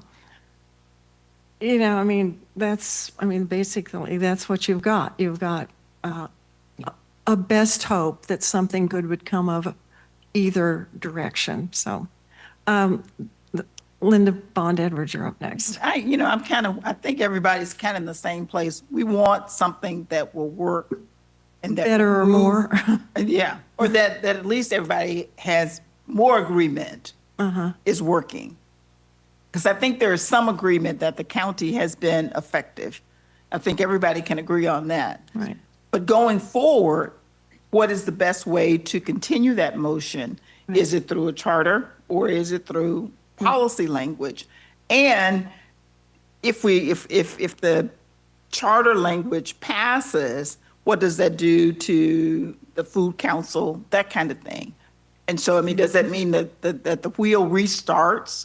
And so that's the question I have, I guess, is what do we gain really? And again, I absolutely agree that it's an issue and that it is a priority, but do we gain what we think we're gaining if we pass a charter amendment? Exactly. You don't know what the other players are how they would respond to that either. So that's a big question. Do we have another, Daryl Jones? And we're going to finish this up in about 10 minutes. The substitute motion. Can you restate that, please? Sure. The motion would be option 3. Option 3. To create a division of food systems underneath the existing Department of HSCP at the county. And it says within 12 months. I mean, this is what part of option 3 says. No, option 3 is Sorry, submit yours. direction. Sorry, my mistake. So this takes me back to originally what my concern was at the very beginning when we started our conversation, that which is appropriate for the charter and that what is appropriate for policy. And I believe that and I also said from the very beginning, what we hope to be that the charter does is protect those things that matter to us such that they are not in any way influenced by fiscal constraints, political changes, management changes, that the charter represents those things that we hold sacrosanct as a community. My only concern is that the creation of an office rises to a policy matter. Charter language states, I would think, would provide us with context by which we protect those things. And that's my only concern. So that we would, so much like when we were talking about wordsmithing access to primary health care, right? We already know that the Leon County Health Department and also already existing committees like the Primary Health Committee would all be protected because we have said that we want this to be a value for our community. Well, food insecurity and mitigating and responding to it and addressing it, regardless of current administrations or political changes, would still remain intact. The Office of Food Security, I believe, is a policy issue found in option 1, but being able to be responsive to food insecurity and that we do not do anything adversely in our governance that does not protect food insecurity or support food. I think that language is different. That's my only concern. His is a policy recommendation, just to clarify. To be clear, yes, that's the creation of an office I'm proposing as a policy recommendation to the board. I see. Are you speaking on this topic or?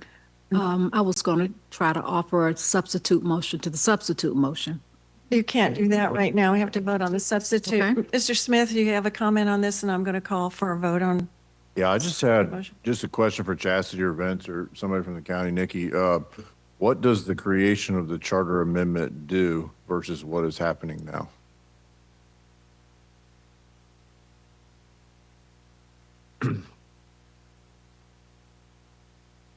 It depends on how specific the language of the charter recommendation would be. I hear a lot of language about protection of different things. You're not getting that unless you are very specific about what you're protecting. Create an office, and if you're doing that in the charter, create an office to do this thing on an annual basis for the purpose. I mean, it's going to have to be pretty specific in the charter, and then the extent to which you can protect that is a whole other story too, and it's one that I would have to tag team with Chastity on. Everything's subject to budget, everything's subject to policy changes, everything. And again, I understand the desire to memorialize it and that sort of thing. But again, it would depend on the specificity of the language, and it would depend on, it also has a lot to do with the flexibility of the governing body of the county ultimately. So. Is that a vote? It's generally why policy issues are not generally enumerated in county charters. Thank you. All right, I'd like to call a roll call vote on the substitute motion, which is option 3. Cite that again. We have the Motion. specific language. Would you like to recite specifically what you've said? It's I will create the try. office of. Can't say it's been the same every time. Okay. It's motion, option 3, to forward to the Board of County Commissioners for consideration the creation of a division of food systems underneath the Human and Services and Community Partnerships Department. As a policy recommendation. As a policy As a policy recommendation.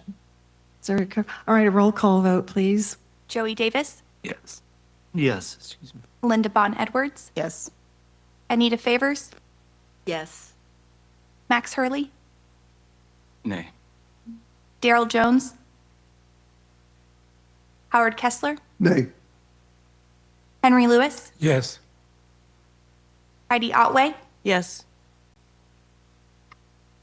Sean Pittman, Brian Ray, No. Shamaro Roberson,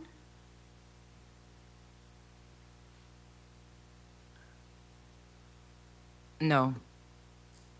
Temple Robinson, No. William Smith, No. Bruce Strobel, No. Jarrett Terry, Yes. Katrina Tuggerson, Yes. Barry Wilcox, Yes. Vice Chair Haynes, Yes. Chair Lindley. Yes, Motion passes 12-7. 12 to 7. Thank you all very much. Dr. Rowe, we could, go ahead with your comment. I was about to call it 5-minute break, but if, My question is this a proper time I can ask that we revisit agenda it item is. number 1? you have to make a motion, you want to I'd recall like it? to make a motion that we accept the proposed ballot language with these changes. Shall the preamble of Leon County Home Rule Charter be amended? Right, we have, Okay. make a motion. I'd like to make a motion that we take, thank you. Take it off the table and second Please. it. All in favor of bringing item 1 back to back for discussion? All in favor, say aye. Aye. And opposed, no. Motion's back on the floor. Thank you. I'd like to make a motion that we adopt the proposed language, ballot language, with this wording. Shall the preamble of Leon County Home Rule Charter be amended to affirm that the esteemed humanity and shared dignity of all residents is inherent and deserving of consideration in public affairs, and affirm the county's effort to create a community that is safe, vibrant, and provides access to health care for all citizens while preserving the charter's existing framework for local self-governance and citizen empowerment. Second. Is that your motion? Did I hear a second on this motion? Who was it? We could go vote. Dr. Kessler? Madam. Discussion? Mr. Haynes? Madam Chair, may I offer, just for clarity and for the record, can we take that 5-minute break and allow staff to get that language so it can be put up on the screen, so we don't have any debate the next time of what the language was Sure. versus what you read? Allow staff to get that and put that on the screen so we can all I think see that's it? a really good idea and important to do, because I don't believe any of us probably got word for word on that. Okay, let's take a 5-minute break. It's 1:30, be back in at 1:35, okay? Thank you, Madam. That's just gonna check with both. Yeah, safe, vibrant, calm.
Okay, everybody, if you take your seats, please. We're resuming on agenda item number 1.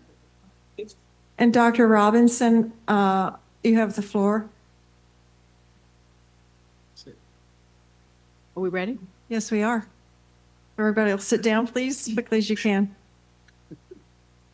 Once again, I'll repeat the motion. Is that what you would like? I would like you to repeat the motion. Yes, I would.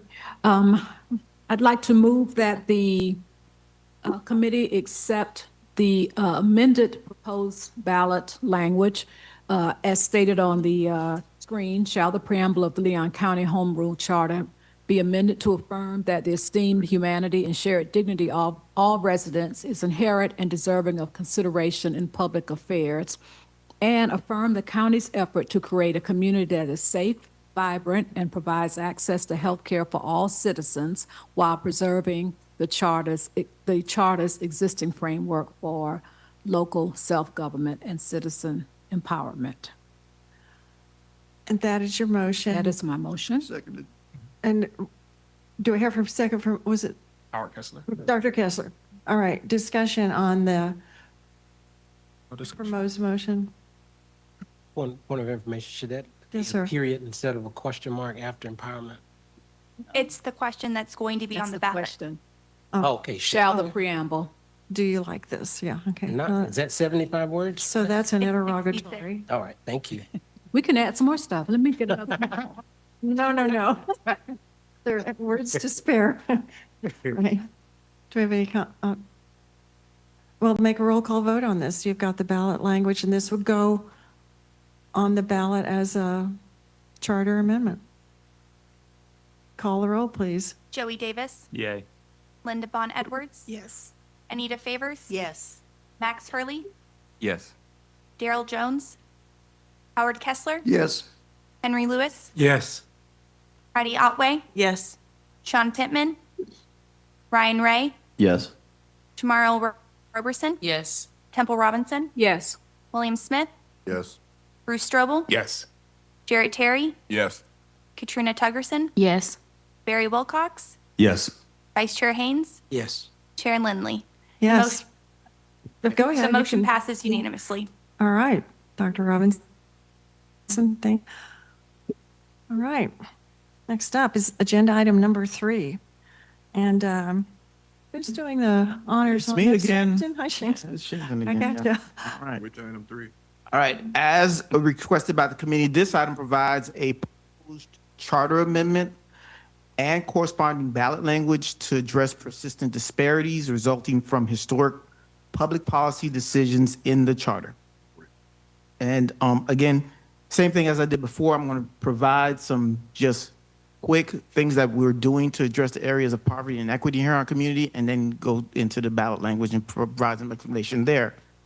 So in your previous items, committee members, we detailed the county's ongoing efforts to reduce poverty and inequity in the community utilizing empirical data like census data and DOH information and data, as well as community engagement, which is critical in being able to address these issues. And because of that, that has resulted in investment of more than $30 million in human services, healthcare, housing, and economic development within the past 5 years. Additionally, the county has dedicated more than $300 million in infrastructure projects through Blueprint and high poverty neighborhoods that make up more than 60% of the projects planned and underway at Blueprint. In addition to the programs addressing human services and infrastructure needs, the county, in partnership with the city, has operated our MWSBE program to provide greater procurement opportunities within the community for small businesses. The MWSBE is a narrowly defined race and gender-based program that operates on a legally defensible disparity study that must demonstrate factual, predicate evidence of significant disparity in procurement when it comes to race and gender. However, as I'll touch on in a few minutes, even as narrowly focused as our MWSB program is, It's also in jeopardy due to ongoing actions occurring at the state and federal levels. So the committee requested staff to prepare a proposed charter amendment and corresponding ballot language requiring the county to assess and address persistent disparities resulting from historic policy decisions. So based on that, the ballot language and proposed a charter amendment were developed utilizing documents that are submitted by Dr. Strobel that identified historic public policy decisions as policies that resulted in racial discrimination, such as slavery and Jim Crow laws. The proposed charter amendment is outlined in the item and defines persistent disparities to target individuals and communities whose ancestors were subject to the historic policy decisions. And historic policy decisions are defined as what you see here right on the slide. And that includes forced labor systems prior to 1865, like slavery, post-emancipation systems that coerced labor, legally mandated racial segregation, exclusionary housing, land use restrictions, and many other policies that I'll share that wasn't actually enacted by the county, but were enacted in our country. The charter amendment would require the county conduct historic impact audits every 5 years to identify individuals and/or communities that experience disparities from historic public policies and provide recommendations for programs, services, and investments to repair or mitigate those disparities. It requires the county to incorporate findings of the historical impact audits into annual capital improvement plans and the comp plan, and authorize the county commission to establish a fund to invest in programs and services exclusively for individuals and communities that experience persistent disparities, and to provide to prioritize access to them for county-owned properties. There are no county charters in Florida that include language that address disparities from historic public policies. As we detail in the item, due to the recent and ongoing actions at the federal and state level, a proposed charter amendment like this could result in legal challenges against the county and jeopardize the county's federal and state funding. First, it could potentially violate federal law, including the Equal Protection Clause and a recent U.S. Supreme Court decision that struck down government programs that used race as an eligibility factor. The proposed charter amendment could also put the county's federal and state fundings in jeopardy. In December, the county was awarded more than $16 million from U.S. Department of Transportation for North Monroe Street.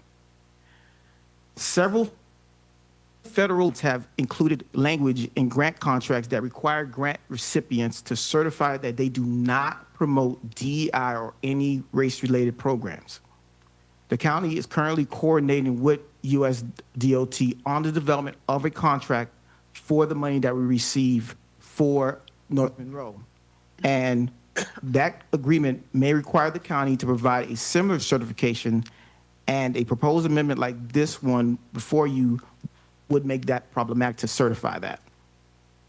And then at the state level, the Florida legislature is actively considering legislation that would prohibit policies and programs that deal with racial disenfranchisement and disparities.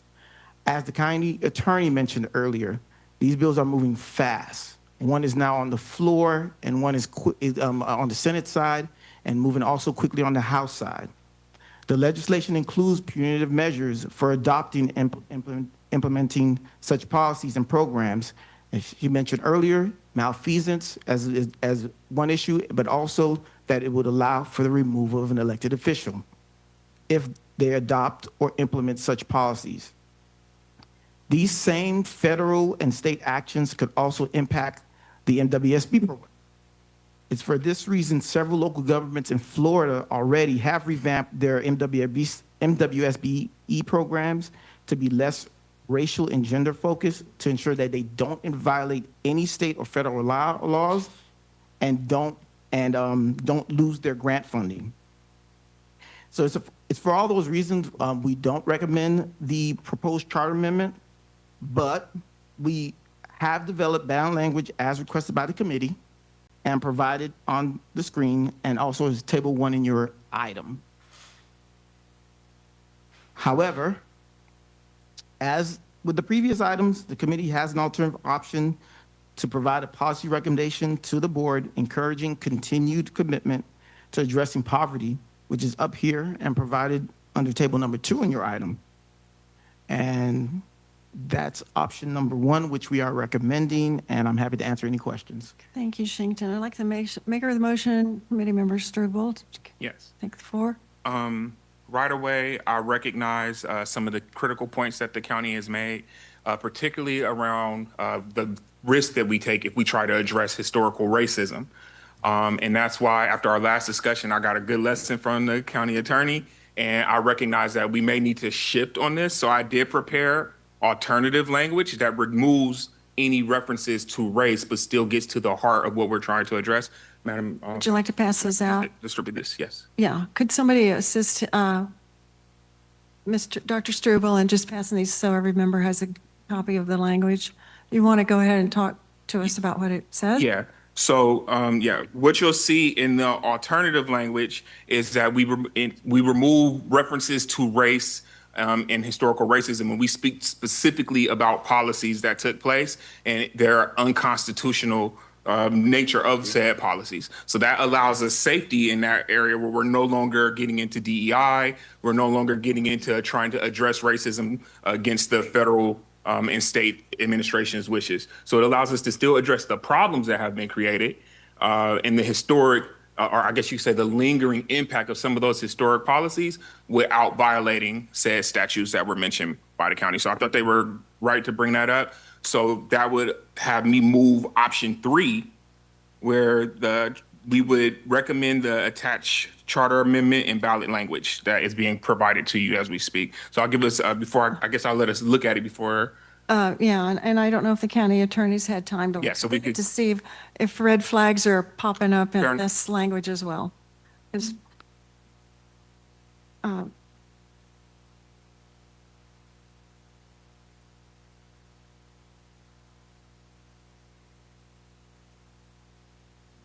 So anything that's been, So you have made a motion for option 3, actually, and I haven't, is there a second on that motion?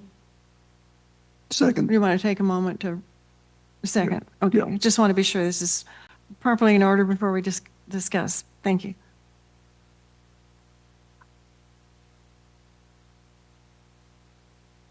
So I guess this is their substitute. yeah, it's alternative, I would say, because it's not a substitute motion. So, option 3. Option 3 is It's option 3. modifications to the Okay, yeah. original language. And they're minimal modifications. The only thing is Yeah. removing references to race.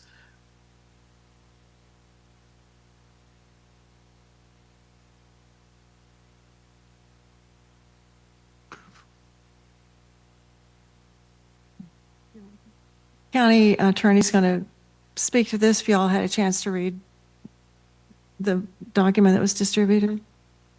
I know Sean's over there with his lawyer eyes, gone over it 3 times.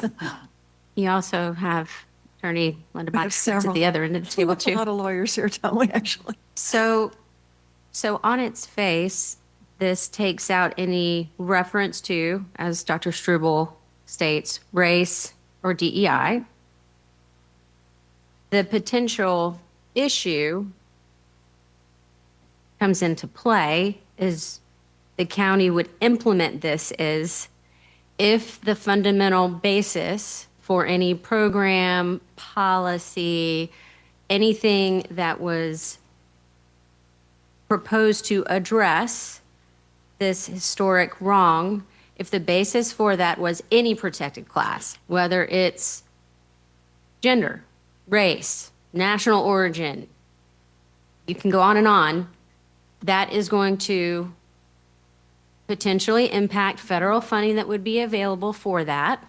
Because anytime under the U.S. Constitution, anytime you base any sort of action on a protected class, like race, it is subject to strict scrutiny, okay? Which means there has to be compelling reason, and it has to be narrowly tailored. Now, there's case law on remediation related to historic wrongs. The case law on this is all over the place on whether it would pass strict scrutiny. And it's always fact dependent, how they apply the analysis. Recent case law for programs that were adopted at the federal level during the Biden administration were challenged left and right. I would say more of them were struck than were found to be legally defensible. But it's all over the place, all over the country. So there is no certainty about whether, even under the U.S. Constitution, equal protection, for example, any particular program that would come out of this language would pass legal muster if it's based on any protected class and is being offered to address historic wrongs for any protected class. Okay? Again, the federal funding, that's another potential issue, and it would depend very much on the program and what the program was intended to do, and specifically who the program would serve. Same with any policy.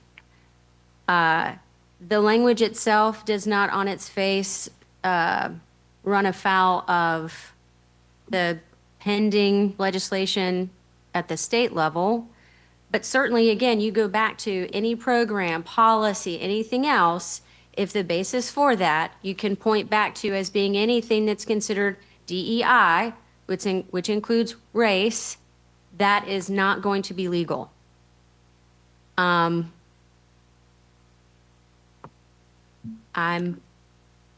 pretty much it. All right. There's some questions or comments on that. Mr. Smith, I think you were next.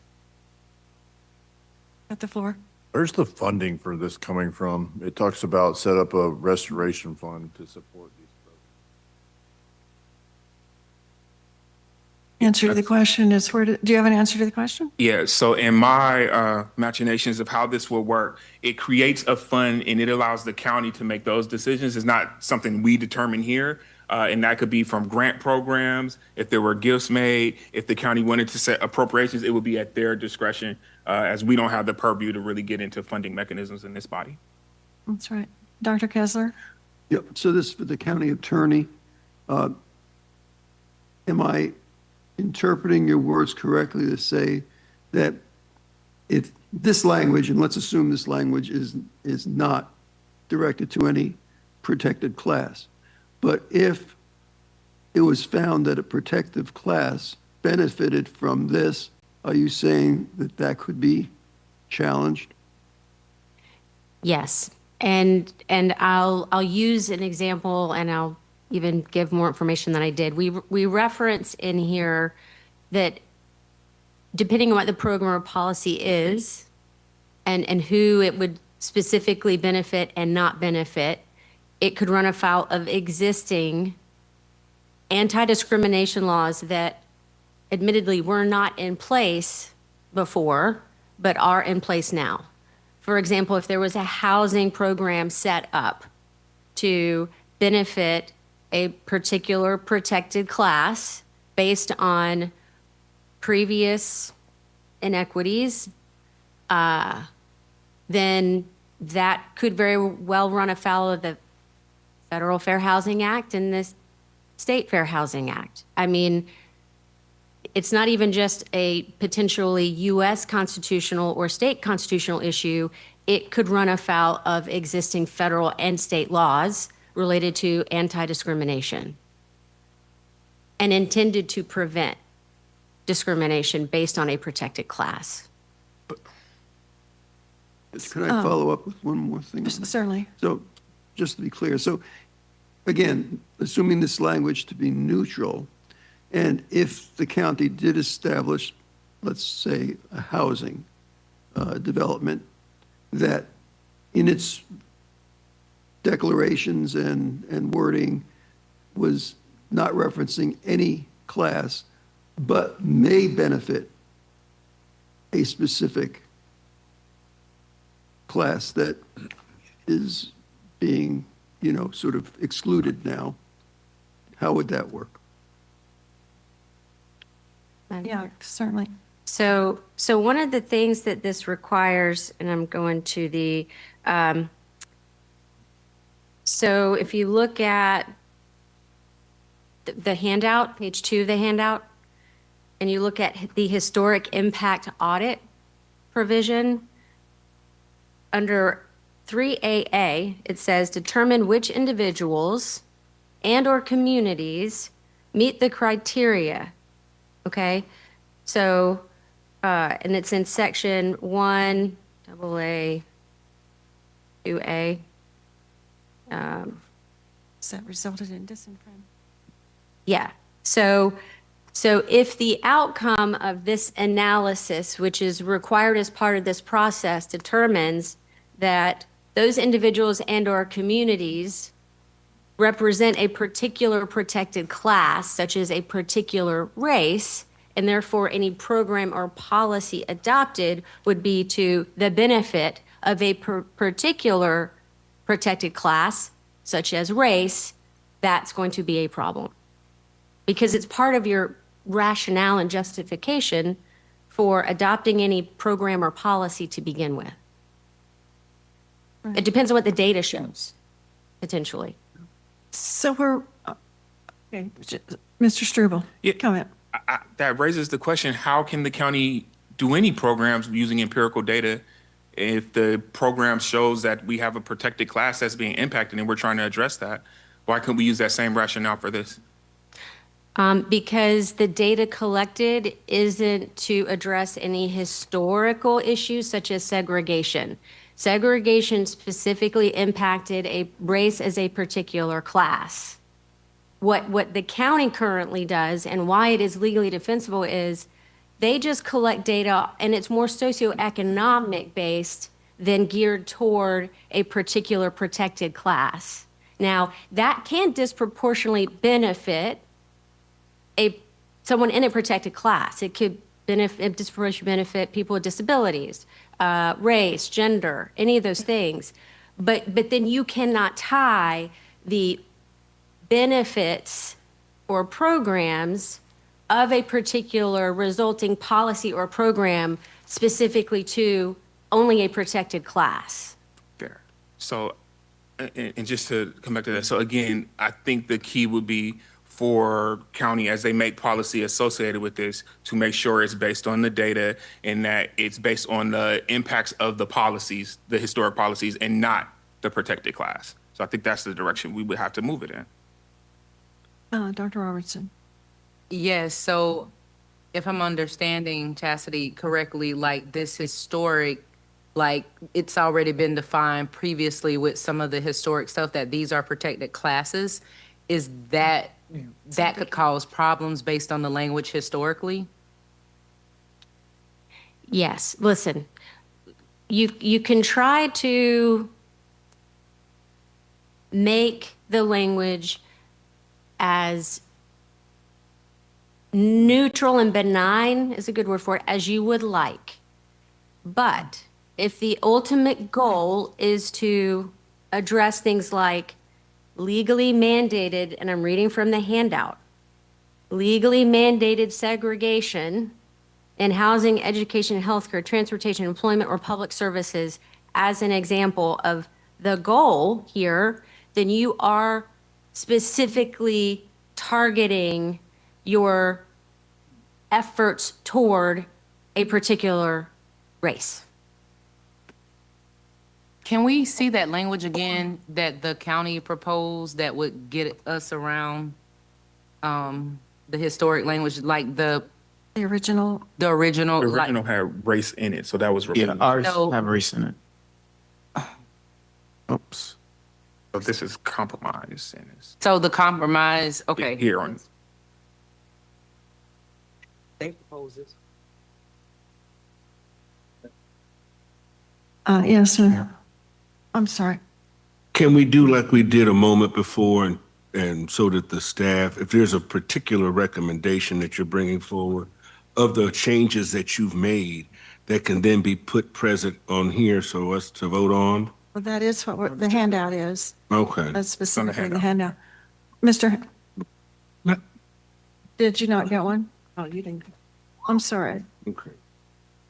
Got it. Thank you. Vice Chair Haynes. Madam Chair, thank you. Madam Chair, I'd like to ask, if the county attorney were asked by the Board of County Commissioners her recommendation on this proposed ballot language, would it pass muster or is it defensible in a court of law? What would her recommendation be to the Board of County Commissioners? Madam Chair, the language itself is fine, but what I am telling you is in actual implementation, there are going to be severe limitations on any programs or policies that the county could actually adopt to effectuate this based on the process that's required and the various current and potential federal and state constitutional and statutory limitations. Madam. Could I ask take a liberty of asking a question? If this gets into the charter and all the risk and the red flags that we now know exist, time passes 10 years down the road, this language is still in the charter, could be acted on by another board with less risk, I suppose. I mean, but it's just still. No. Listen, You don't know. laws change. We're going through now. I mean, Laws change, so. laws change. I mean, what is currently permissible now may not be permissible in the future, This could be toothless right now. and the in opposite can effect. occur as well.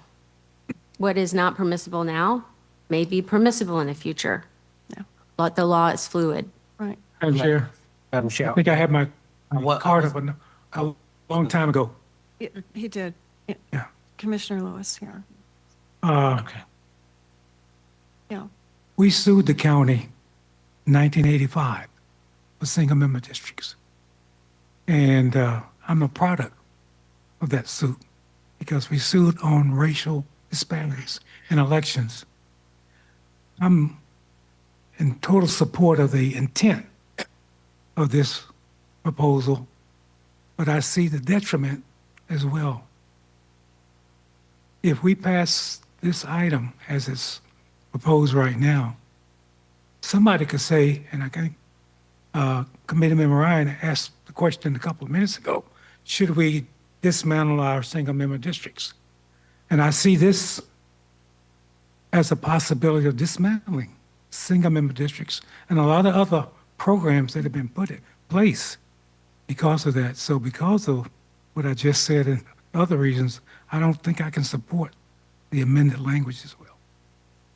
Thank you. Vice Chair Haynes, you're up next. Yes, Madam Chair. And I guess what I was getting to is from the county attorney, well, her professional, recommendation to the board would it be to support this issue or whatever? I mean, as the county attorney, that's what I'm asking for from her as this current language as it is right now. What would be her recommendation to the Board of County Commissioners? The handout or what was in the agenda material? The handout. I don't make policy, but I do identify legal risk. And then the policymakers make their policy. Even as stated in the handout, this is high legal risk. That is what I would tell my board. Madam Exactly what I'm telling this body. Madam Chair, may I make a substitute motion of option 1? Substitute And that's on to option. approve a draft Option, it's a recommendation. draft policy recommendation, encouraging the board to continue the county's longstanding commitment Right. to reducing poverty and inequities in the community. So a motion has been made for option 1. Do I hear a second? Failing that, we are back to the original motion, which is option 3, really, committee direction. Ms. Edwards, Bond Edwards, you had comment, and then Mr. Ray. for the county attorney. If there is a request made, absent this language, if there's a request made from one of the commissioners or from whomever for the county to determine how its economic development dollars or any kind of dollars are spent, to determine whether or not there is a disparate impact on some protected class, and the information comes back that there is a disparate impact on African-American businesses, would the county be able to then dedicate specific dollars to address that issue? Even though it's not tied to any historical disparities or anything like that, it's a current issue. So the board currently has that in the form of, and I can give you at least one example, the MWSB program, okay? So that is based on a third-party consultant who has engaged in that analysis, determined that there was a disparity, that this is necessary to address the disparity. It hasn't been challenged. We'll see what happens with that. These sorts of programs are, challenges to these sorts of programs are being litigated in different parts of the country. So there's nothing directly on point. I think the key issue here is whether the focus is specifically on a protected class or not. I mean, because that's what triggers strict scrutiny. If it's not focused on a particular protected class, but the data shows that there is some disproportionate harm, it could be by geographical area. It could be by something that's not a protected class. Can the county take action to address that issue because there is, for example, a lack of a grocery store in a particular geographical area? Yes. But again, that's based on data about a general issue and inequity, although that's, you got to be careful using that word these days, related to food access. That, I think, would be very defensible. So it sounds like it has to start with a general issue that somehow funnels down, and it may end up affecting a protected class, but it doesn't start there and go up. Correct. Gotcha. Committee Member Ray? Yeah, thank you, Madam Chair.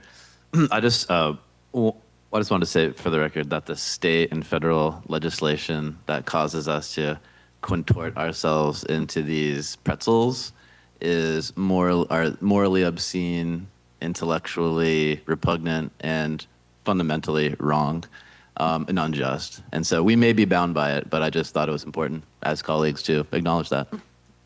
Thank you. Committee Member Jones, did you have a comment? All righty. Everybody, yeah, Mr. Struble. So understanding, again, and following up with what Committee Member Ray just shared, I think we could look at potential legislation, and we may see even more draconian and aggressive language that limits and preempts what local governments and municipalities could do in the future. And that should, I don't know that we could operate right now today and say we shouldn't ever pass any law again because the government may act in a certain way. I just don't think that's an appropriate way to do things. We wrote this, I used the county's language, and I further sanitized it to remove all implications that this had anything to do with race. And it was more so about correcting what's been done wrong to people historically. And that's what I would like the focus to stay on. I understand those concerns, and that's why I offered the compromise right away, because I understand we don't want to get into that fight right now. But that doesn't mean we can't ever do anything. We just have to we will move carefully. So heeding the warnings that we get from our county attorney, I think that's where the county and staff moving forward from this will have to work carefully to implement the said policies that they create out of it. That's, again, not our purview to determine policy. We're only talking about the structure. So a lot of this discussion has been outside the purview of what's being suggested in the actual amendment. We're simply suggesting a structure that requires the audit, creates a fund, and looks at plans for remediation of said consequences of those historic policies. So I think if we stay focused there, this is something that can work and we should support it. I'm ready to call a roll call vote on this unless there's further discussion. Understanding we're sending this to the county board to, who will love us. Madam Chair. Mr. Pittman, sir. I have a lot of thoughts about this, but let me not bury the lead. I'm happy to vote for that structure. I don't have a problem with that. I do, because I've served as general counsel and lawyers to bodies that where the job is to limit their legal exposure. I think I know what's going to happen when it leaves here. I think that the policymakers will have to listen to their lawyer, and if they're smart, they will, because the ramifications of multiple lawsuits that come at a body can ultimately hurt some of the things that we're working for, right? I agree, and in the sense that if we are just looking at what the maker of the motion is saying, that that we want to make sure that the audits are in place and there's a policy in place, that there's some processes to review these things. I have no issue with that. Whether or not it needs to be charter or it could be an ordinance or something like that is I think that's something to be considered as well. But we could talk all day on this. The county commission or the commissioners will be the ones to make the decision, and the lawyer has said what she's going to say to them. She likely will say to them, and the devil's always in the details, and it sounds like their implementation of such a law would be the challenge here. The lawyer may have to constantly say, you're exposed here. But that's what they get elected to do, is make those decisions. So I'm I would just comment. ready. We're a citizen board, and we have a right to express our opinion as a board, kind of regardless of what the next steps are. So I'd like to call a roll call vote on this. Madam Chair, if I might, I agree with Mr. Pittman. That's why I asked for the opinion of the county attorney to know exactly what she was going to share before we as a committee voted. But Madam Chair, I'd like to make a friendly amendment to the motion to insert the word of after it says authorize the establishment. It says the establishment A, just insert the word of. Okay, no problem with that. Good. Mr. Jarrett, you had a question? Yeah, Or comment? quickly, as I read this, those that did the analysis, I just wondered if you could summarize the pros, the benefits that came out of option 2. I have the negative side of it and why you might prefer or recommend number 1. But what were the positives that were pulled out of the analysis? You could just summarize them.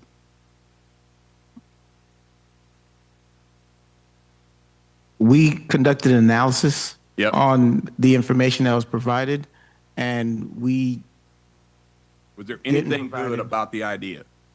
That's what I'm asking. I don't see it. That's what I'm saying. But I see the negatives. I'm trying to understand what was the positive. In an analysis, I'm asking if there was something that you could say, like, hey, this would be great if this did work, so that I could compare. I'm just trying Well, to the positive that we provide is all the work that we're doing in our community right now to address poverty and inequities in our community. I get that. I'm Yeah. asking about if this were to go forward and we were to choose it, I can see that there are some concerns. We talked about them for an hour. I'm wondering if there are some things that if did come true, they would outweigh the concerns. That's what I'm trying to figure out. But I don't see anything listed that suggests that this was I don't see any support that I'm wondering if in the analysis there was something, oh, hey, well, this is a good idea. And if Yeah, so that's an option one, because option two, as we mentioned before, is that, so there was a couple of things. One, as we've reiterated in most of these policy issues, is that policy issues is not something that you see included in charter amendments. That's an alternative. I'll ask it, and if I can't get an answer, I'll stop in the interest of time. But what was proposed, I'm asking if what we voted on, we voted for this, Not if. is there, if we did, would there have been benefits that you would be able to articulate to the commission to say, this is why this is a good idea? That would require us to speculate what the programs would be that would emanate from this. Different from what we have in terms of what the outcome is on the negative side. Yeah, it would require us to have to speculate. Again, when you talk about the advantages of it, we would have to speculate what the advantage of future programs would be that resulted from this. And again, that would require a lot of speculation from us. I understand. Thank you. All right, we are back to the, oh, Barry, sorry, excuse me, carry on. I'm sorry, I know you're trying to get to a vote on this. I just have to say, it's unfortunate that we could likely pass the unamended language in 1964, but we can't in 2026. And having said that, I do have great concerns for the unintended consequences of even the amended language being passed. And I just had to get that on the record. Duly noted. All right, a roll call vote, please, on the new option. What's option 3? You've got it before you. This is ballot language, sending to the Board of County Commissioners a recommendation that this go on the ballot in November. Linda Bond Edwards, No. Anita Favors, No. Max Hurley, Yes. Daryl Jones,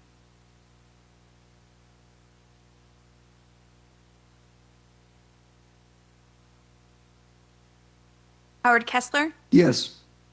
Henry Lewis, Reluctant. Heidi Otway, No. John Pittman, Yes. Ryan Ray, Enthusiastic, yes. Jamaro Roberson, No. Temple Robinson, William Smith, No. Bruce Strobel, Yes. Jarrett Terry, Yes. Katrina Tuggerson, Yes.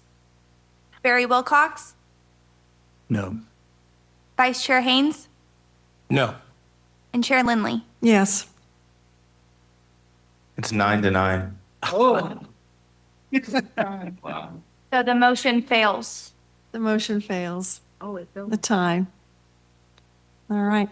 You all, we've done some great work here. May I, Madam Chair? Yes, sir.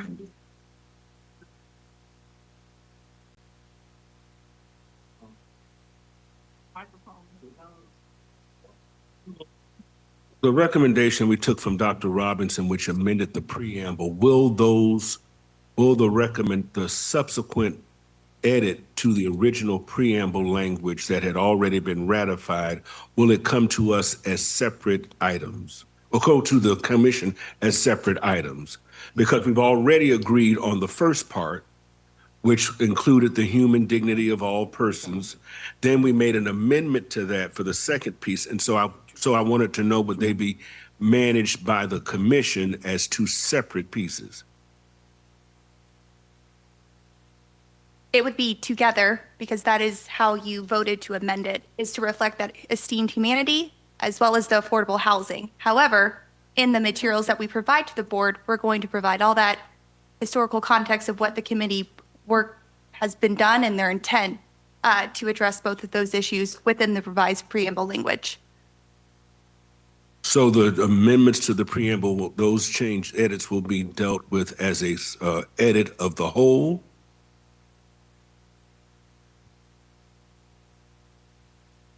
Two separate ballot, right? Yes, there would be two separate ballot questions. Okay, it's two separate ballot questions. Unless the board votes to. Put it together, but at present, there will be ballot language for the original that we voted on at our last meeting that was subsequently passed and ratified. And then the second part of that will be the part regarding access to primary health care. Yes. All right, thank you. Thank you. I'd just like to take a moment to say thank you to everybody who freely gave of your time, paid so much attention to these very complicated issues. And I think now you are all ambassadors into our community to, understand more about what goes on into these decisions. And so really appreciate all of your effort and serious attention. We had a really great discussion. Everybody was so respectful of some great ideas that came forward. And I really appreciated that. I've been asked to speak to the League of Women Voters in March to sort of give an overview of what we've done. And so I'm really proud to have been your chair. Sorry for all the faux pas of Robert's Rules of Order. And just huge thanks to the staff. You guys have been great. Nikki, Chastity, Shinkton, even Vince has really weighed in. And I think he has another word before we adjourn on anything next coming up. Okay, so we know about the county commission meeting. We want to sit in on that. It probably starts at 3. Yes, regular. Usually regular meetings start at 3. 3 o'clock. Right. Any other? Will we get a calendar invite? Yeah, Ms. Bond, you had a comment?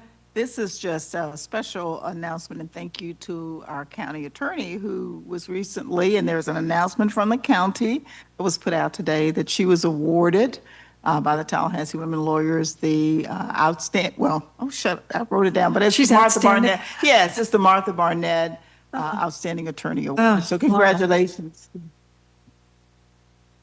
And thank you for entertaining all of our questions. Yeah, she's been Madam Chair. tremendous. Yes, sir.